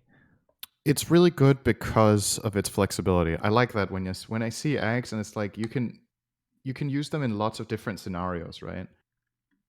It's something I always love talking about with Oracle as a hero design, is that your spells have multiple usages, right? You have magic immunity and disarm in one spell, for example. So what this has is it has aggressive and defensive potential. You can save an ally by swallowing them and then throwing them away, or you can use it to chase, which means that any type of fight you get into, this item will be valuable. And there's a lot of Aghs where it's like they need a specific type of fight to be really good. I can't imagine a fight that this item is not good. right? Like no matter what happens in the fight, it is useful. If you get jumped, you're tankier because you have Aghs. If any of your allies gets jumped, you can try to save them. If you are initiating, you can be the initiator by throwing an ally, or you can be the follow-up by following up to another guy going first, and then you can throw an ally in. It just feels like this will be so fucking good to use in so many types of fights. So I'll give it a 10, I think. This is really, really good. We agree. And what do you think of... Both 3 and 4 Snapfires will want to buy this item, I think, because the stats are decent too for Snap. So it's dope. It's really good. I don't know if we ever talked about this. What do you think of Pudge Aghs? So Pudge Aghs, for those that don't know, it allows you to eat an allied hero, and they can stay in as long as they want, and they gain HP percentage, and your dismember is a lowered cooldown. I believe it's from like 11 to 5 or something like that. But you don't get a new skill. You have to use Dismember to eat your allies if you want to save them. Do you like that, Aghs? I don't know. It's like a worse Snap Aghs, right? Kind of, now when you put it into perspective. It's just a save now. Yeah. It's a save that heals them, but it takes a long time to heal them. It's 4% a second of max health. That takes a long time. If they're damaged, you need to keep them in there for like 10 to 20 seconds. That's fucking long. And all you can do is release them. And you use your ulti. Snapfire gets a separate spell. She doesn't even use her ulti for this. It's just way better. Yep, I agree. I will say, though, I have played a lot of Pudge games where it goes into late game. It's a lot of fun with that Aghs. It's a lot of fun for sure. I can imagine it being fun, but yeah. I'm not sure if it's actually good. But either way, Spirit Breaker, his old Aghs was, it would lower the cooldown of Nether Strike from 60 to 20, and Nether Strike would be AoE. And I know this very specifically because I would buy this in our mod, which I played the night before this patch came out, and it was really cool. I actually liked it. I don't think it was particularly great, especially in like a normal game. Now, it increases Charge of Darkness movement speed by 100 and reduces cooldown by 5. Can I give my rating on this first? Yeah. This is a 1. This is the fucking worst Aghs in the entire fucking game. It's garbage. Go ahead. Horrible. It's pretty fucking good. This is probably the one we're going to disagree on the absolute most. Are you actually think this is good? 100? How? I don't really care about the move speed. I care about the cooldown. I think you're really underestimating how much this matters. So I can tell you firsthand, I played a game against Zai's Spirit Breaker, okay? Okay. And he went to build, he bought 2 bracers, Boots of Travel, and then Aghs. And I'm not saying you need to buy those exact items for it to be good. But what happened was he would charge through us in a fight and charge stuns for 1.8, right? The greater bash is 1.8 on everybody. And the single charge target is 2.4. You charge in, you have bulldoze running. You can't get killed, like realistically, unless you play against really specific stuff. You don't get killed. You have bulldoze running. You can start hitting somebody. You can run out of the fight. You reposition whatever you want to do. Then, a few seconds later, you can fucking charge again.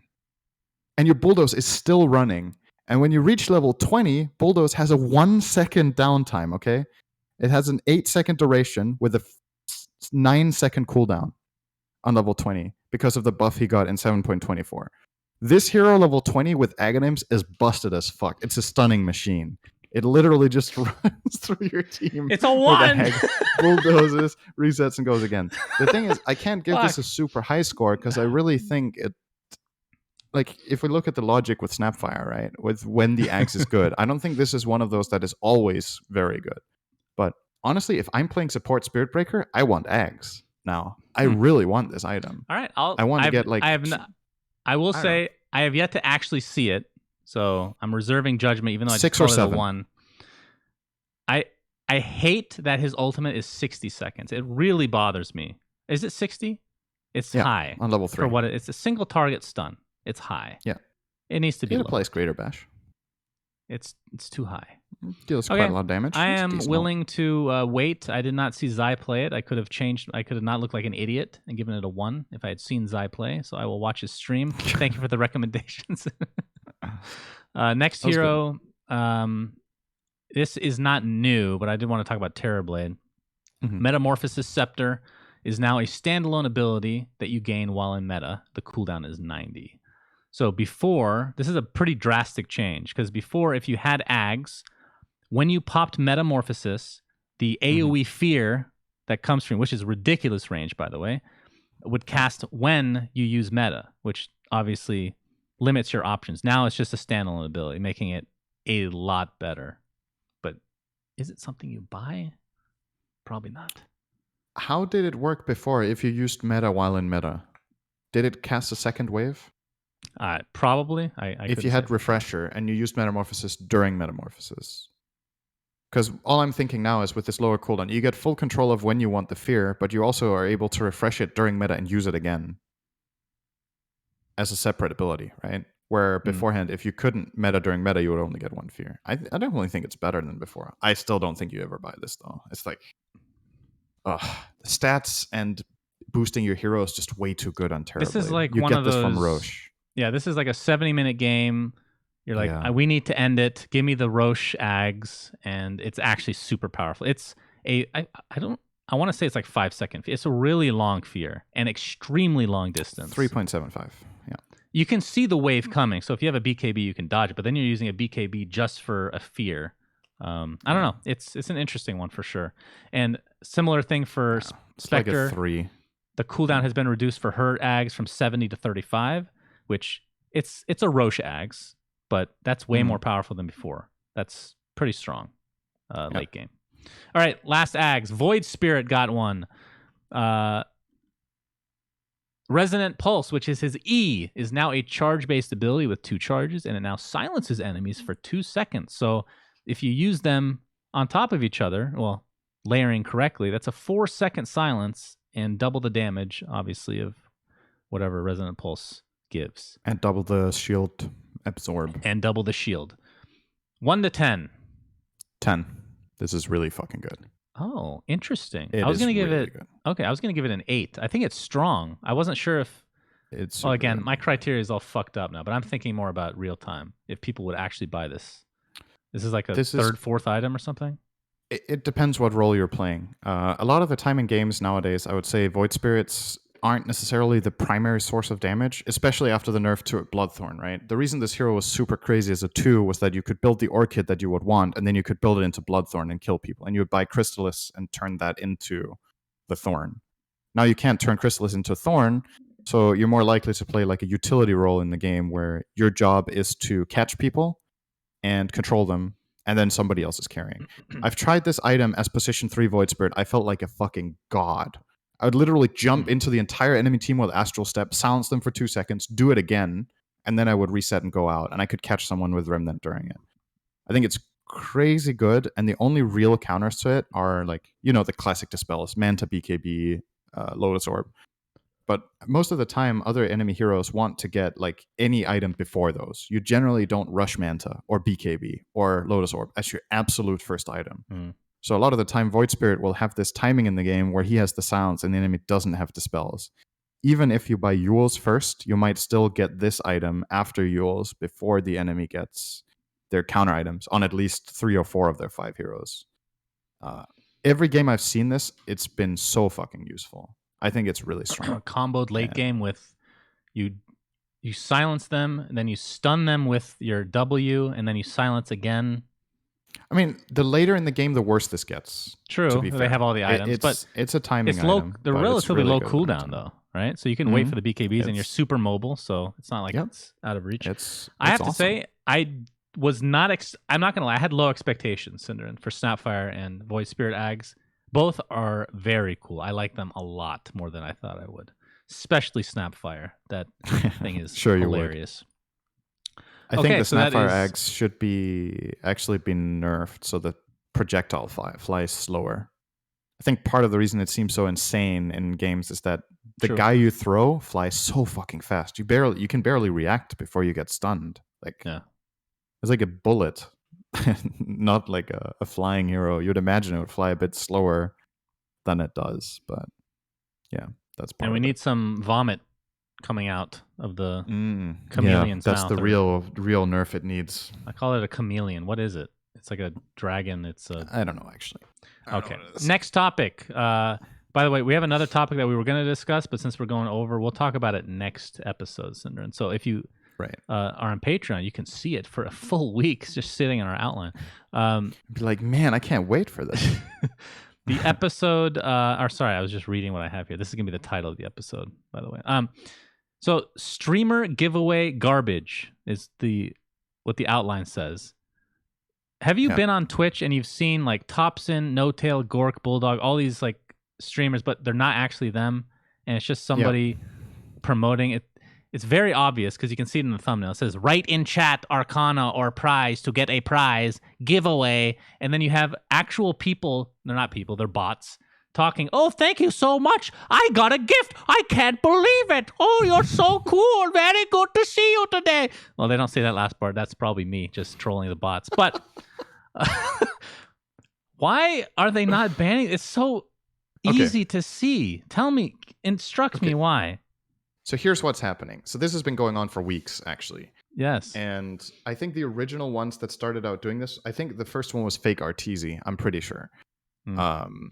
So I'm guessing it's one guy or a small group of guys that have these accounts set up. And if you are worried about getting hit by this scam, keep two things in mind. First, is the chat interaction in any way organic? Like, does it seem real? Second, what is the name of the stream? Is it called Arteezy or is it called Arteezy XXX69 Arcana? Check what the stream is called that you're watching. This is the number one best way of protecting yourself, is just look at the stream title or the stream name, the streamer name. Is it the real one or not? If you're ever in doubt if it's the real one or not, just Google them. Google their stream and then it will show you the real one. It's not going to show you the fake one. That's very unlikely.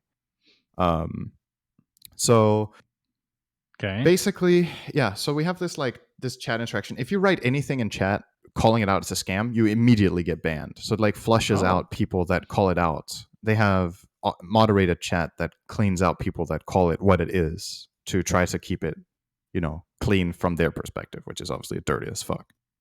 And I think the way they convince people is not only the fact that it says free Arcana and people are likely to get in and they get excited. Oh, I can win something free. That's awesome. That's very, classic bait tactic of any scam, is giving stuff for free, which people love, obviously. It's the fact that the way they run the streams is they use recordings of the original streamer. So for example, the Arteezy stream has Arteezy talking and listening to Arteezy music and playing.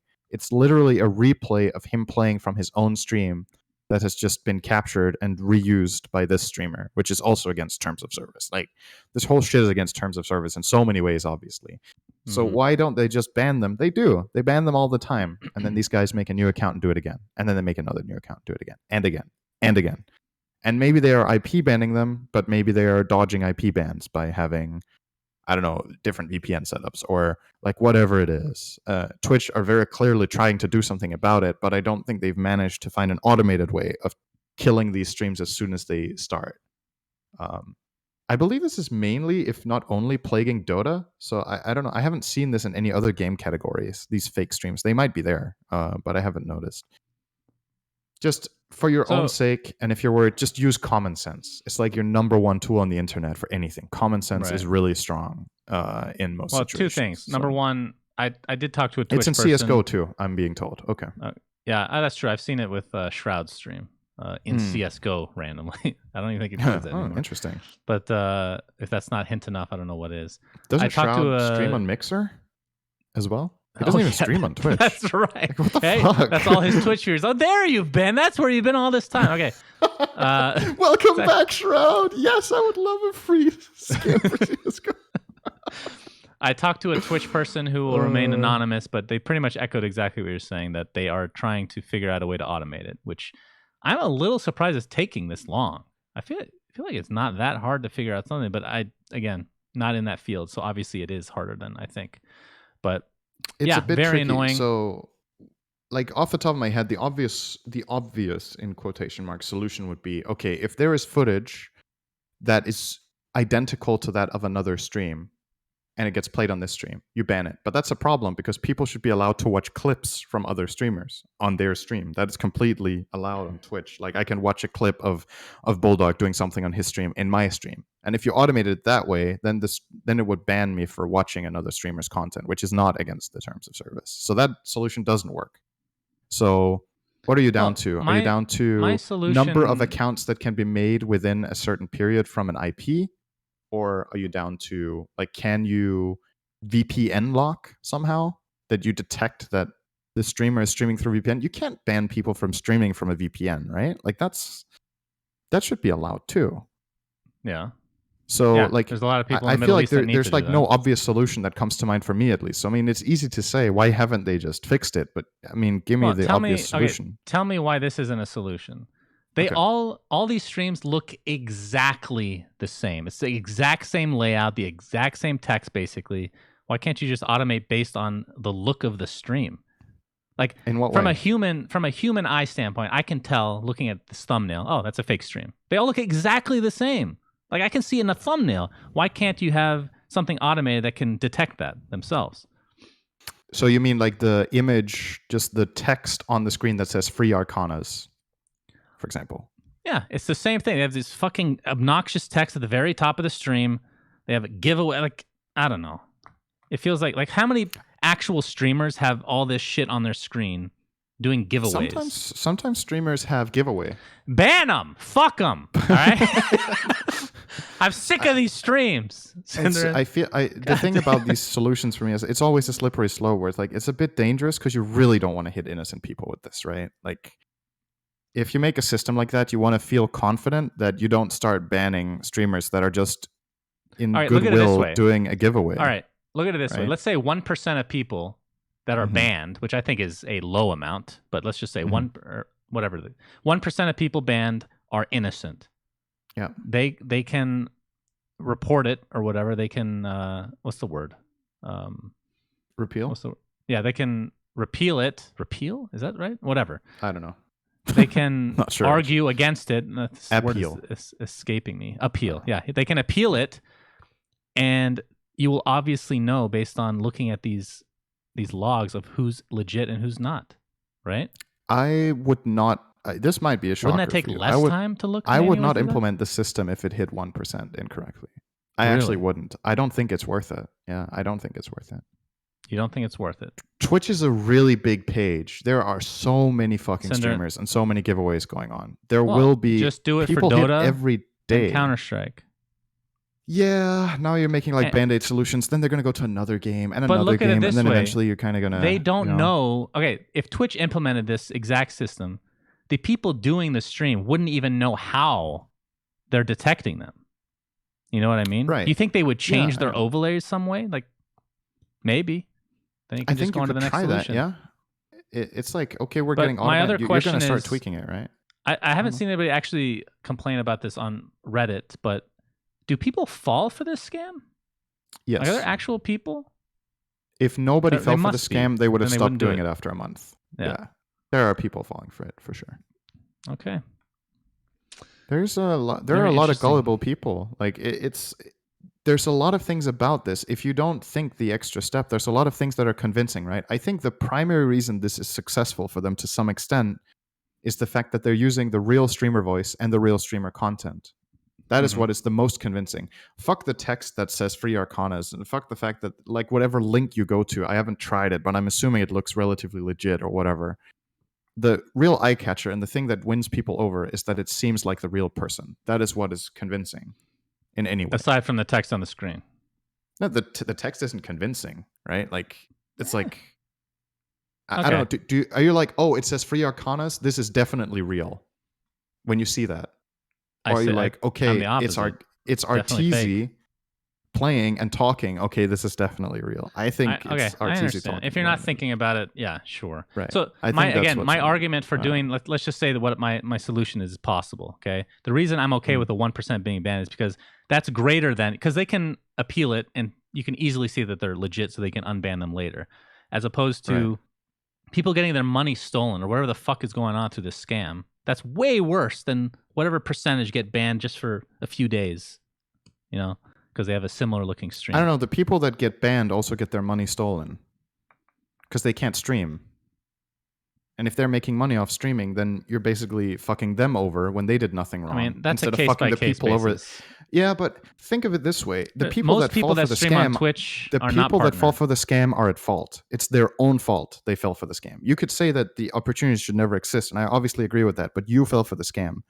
that is more self-inflicted than you getting banned for doing nothing wrong because other people are scamming. I think that is way worse, personally. That I'm a fan innocent of people get punished I'm a fan of the compared to greater the good. people that fall for the scam get fucked. Well, Yeah, but I don't even know if it's the greater good. That's the problem. I think we fundamentally disagree here. I don't know if it's better. If you're a 12-year-old and you're just a stupid idiot, I was a stupid freaking idiot. But some people would call me a stupid idiot now. Very and I'm 35. selective wording. If you're a 12-year-old and a stupid idiot, this is what you need to be to fall for this. It's more like if you're 12 years old, you're probably a stupid idiot. Okay, that's what I meant to say, because I was stupid. Cinderin probably wasn't, because he's, ahead of his time, or whatever the case may be. He was probably an idiot at 8 years old, let's say, but from 9 and beyond, he was smart. I was a genius at 2. Like, they're taking advantage of idiots. Like, should we be okay with that?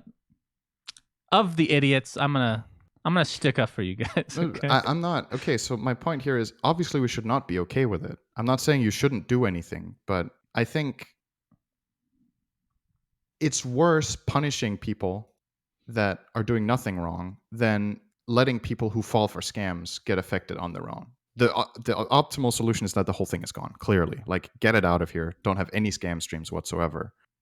But I really don't want, I don't have the numbers. I don't know how many people would get affected. I don't know what kind of implementation you would do and how it would screw over other streamers. But I'm not saying this to protect my own ass. I'm not worried that I would get banned or something. It's not from a biased perspective. It's just the fact that people could it's also just the bookkeeping of all this whole shit, right? Like you're saying, then people need to appeal. Somebody needs to sit there and go through it and get them unbanned. There's resources going there. And we don't know that. I think the biggest question mark here is we don't know how many people fall for this shit, right? You don't know how big the problem is. Like, maybe we're making a mountain out of a molehill here, and the number they're of just people doing it for fun.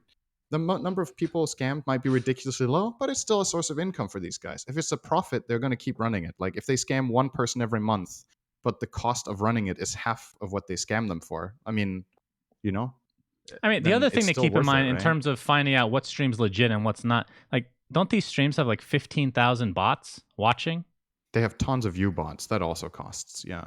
So I don't know. This whole system. Again, we're going to end the conversation here, and I understand that I'm not a programmer, so I can't answer these questions. But I am mind-boggled that this solution can't be thought of in a timely fashion. There has to be a way of doing it. We don't know it, but clearly we want this shit gone. I'm not encouraging or Cinderin obviously loves it. He wants the giveaway. He's gonna go on this stream, get some Arcanas. So many of these giveaways, I can't wait to win.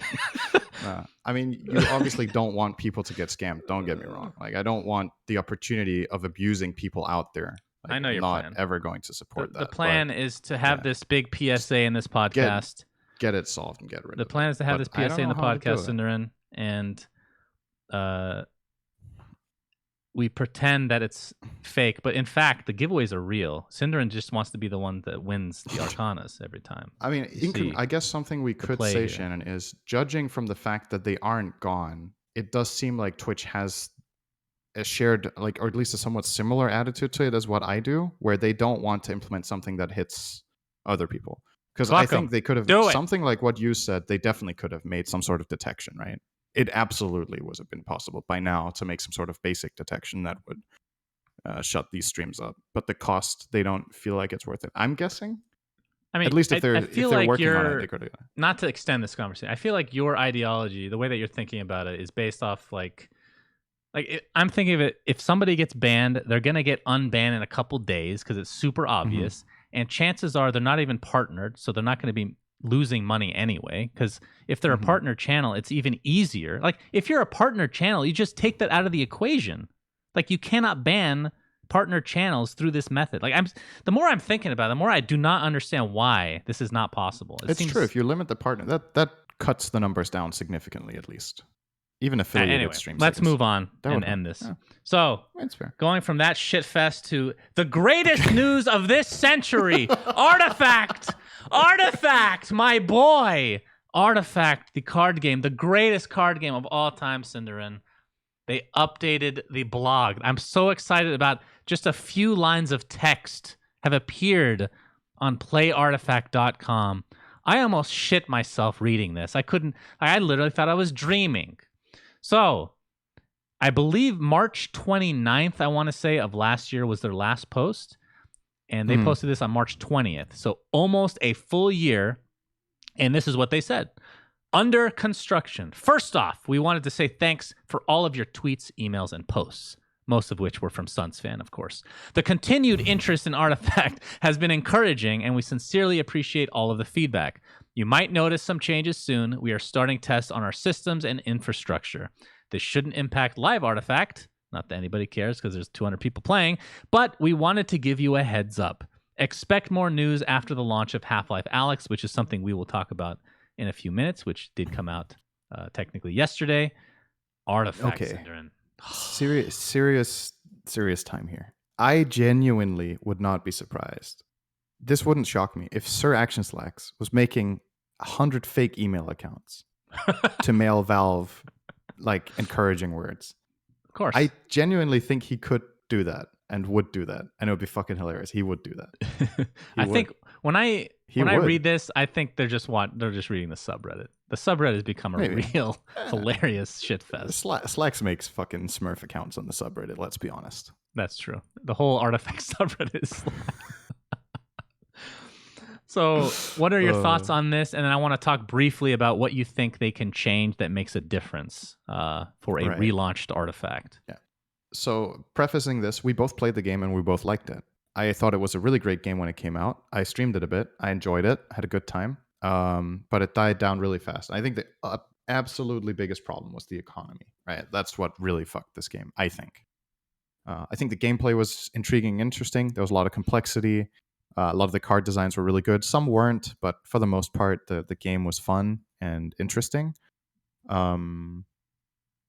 Plenty of casual and very complex strategy to be made with the cards, which I think is great. Like, it's good if the game is fun to play at different levels.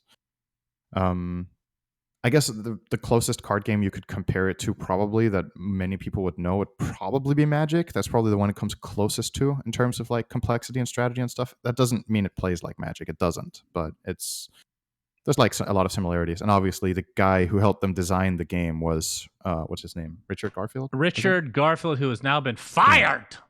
Yeah. But yeah, he was part of the development team for the strategic part of the game. I think the card design and none of the programming stuff, probably. But yeah, I think the way they did the economy, I don't remember if we've talked about this in the podcast ages ago. I'm sure we have.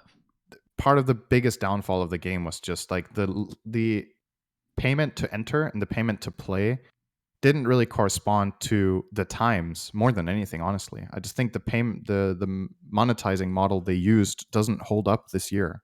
That's not how you monetize games. And fans were angry that they had to, first of all, pay to play the game, and then after they bought the game, they also had to pay extra to pay the modes in the game. Like play Gauntlet or whatever it was at the time, where in other card games, either it's free to play and then you pay for cards, or it's pay to play and then the functionality of the game is free. But Valve doubled down, and I think even if you objectively look at it and it wasn't super expensive or super unfair, let's say that was the case, it's still a super bad look. It looks extremely greedy, even if it isn't. You could argue it is, or you could argue it isn't, whatever you think, but it doesn't look good for people to have to pay and then pay. And I think that's what really got people angry. It was like, I'm not fucking paying to pay to play after, right?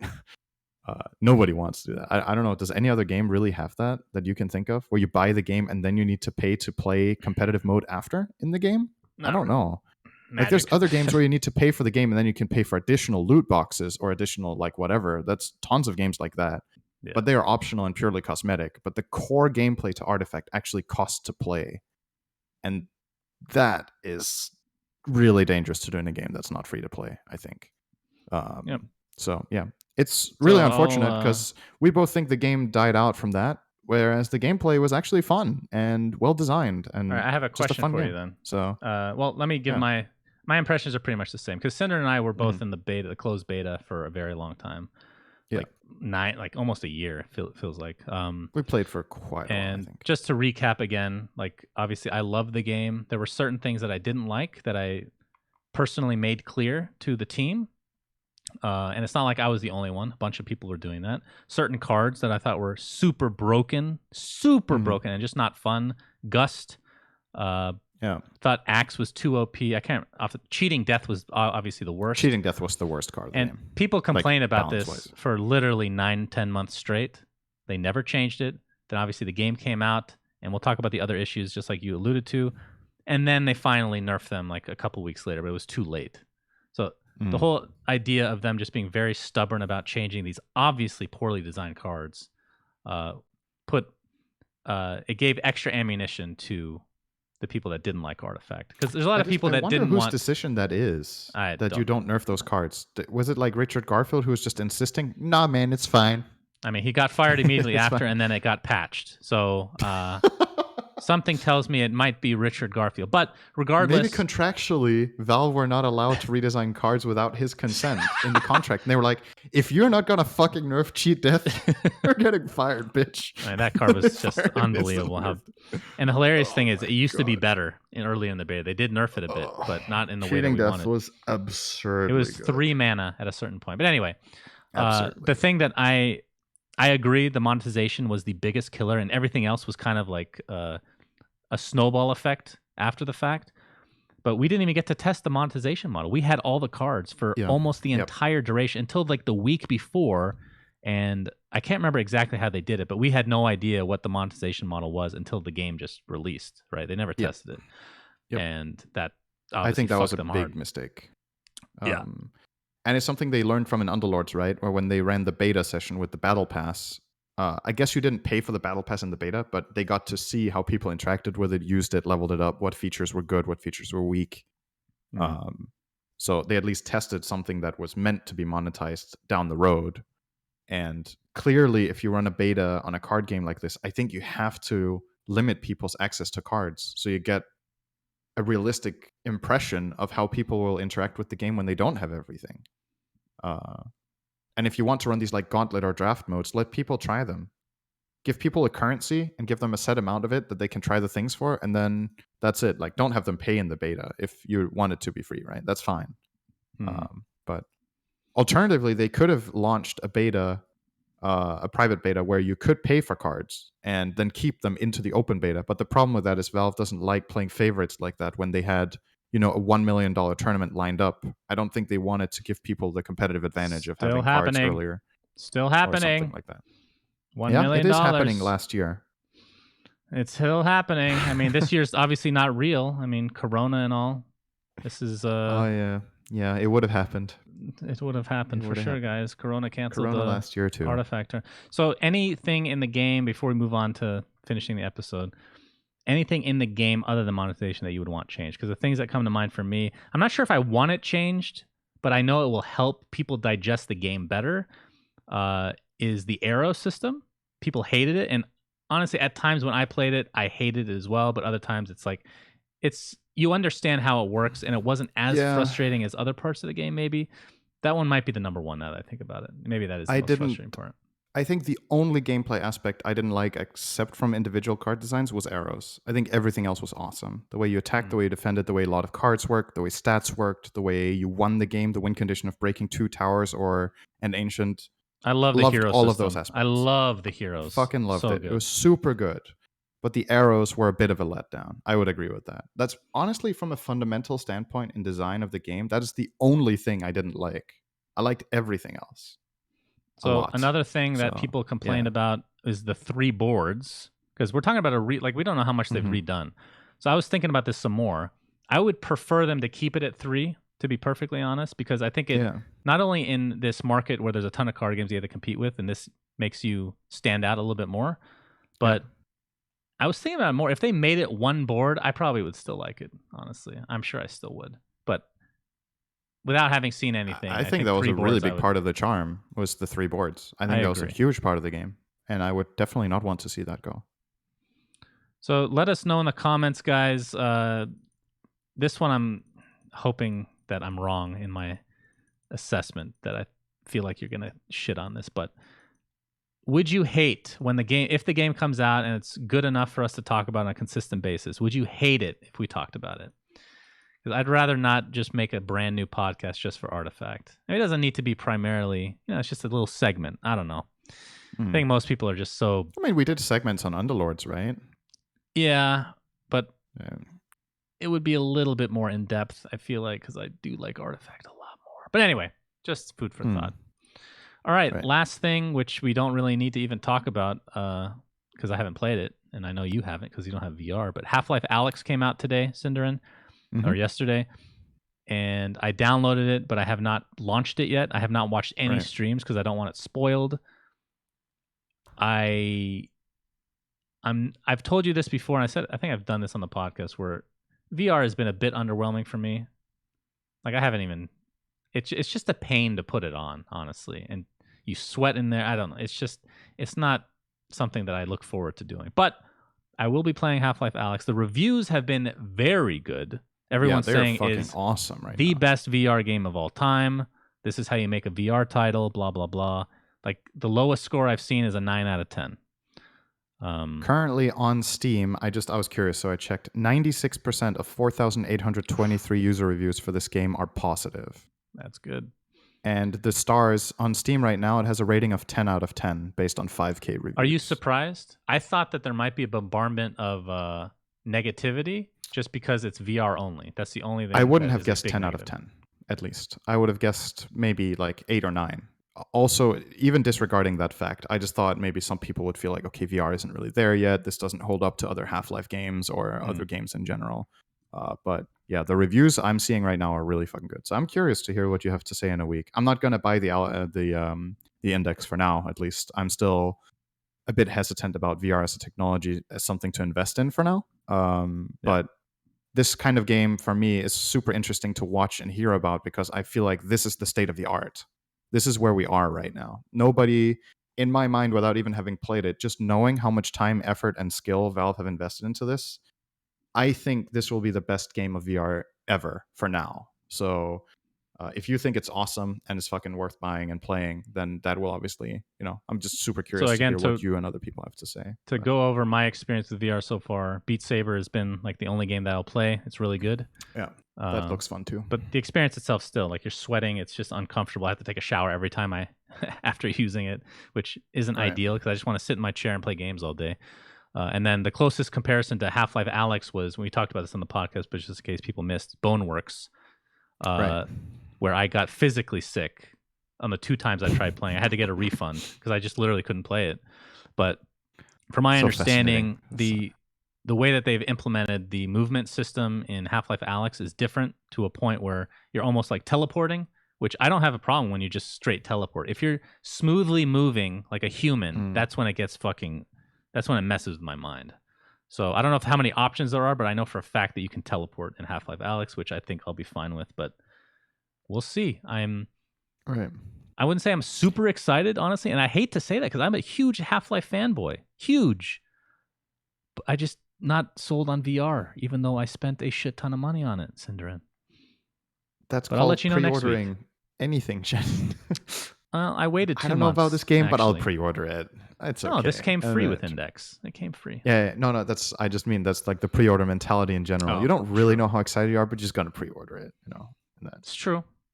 So next week I'll talk about my experience, whether I love it, hate it, or somewhere in between. Very curious to hear what you think. That brings this episode to an end. Thanks again for watching and listening. This was a little bit longer just because 7.25 was very action-packed. It was very full of good stuff. Again, thanks to any people that want to contribute to our Patreon at patreon.com/WeSayThings. Cinder, have you seen In Bruges? Are you a part of the highest tier of Patreon?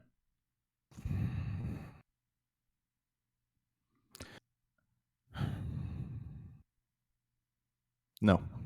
Thank you. I was actually hoping you'd say no. This is the only time I hoped, just because I need to get this up in order to cast in time with you. Okay? So, because if you said yes, we would talk the next 20 minutes about the movie. Thanks, guys. Until next time, Suns fan Cinder and signing out. God help us. No. We say things that don't mean anything, but thanks for listening.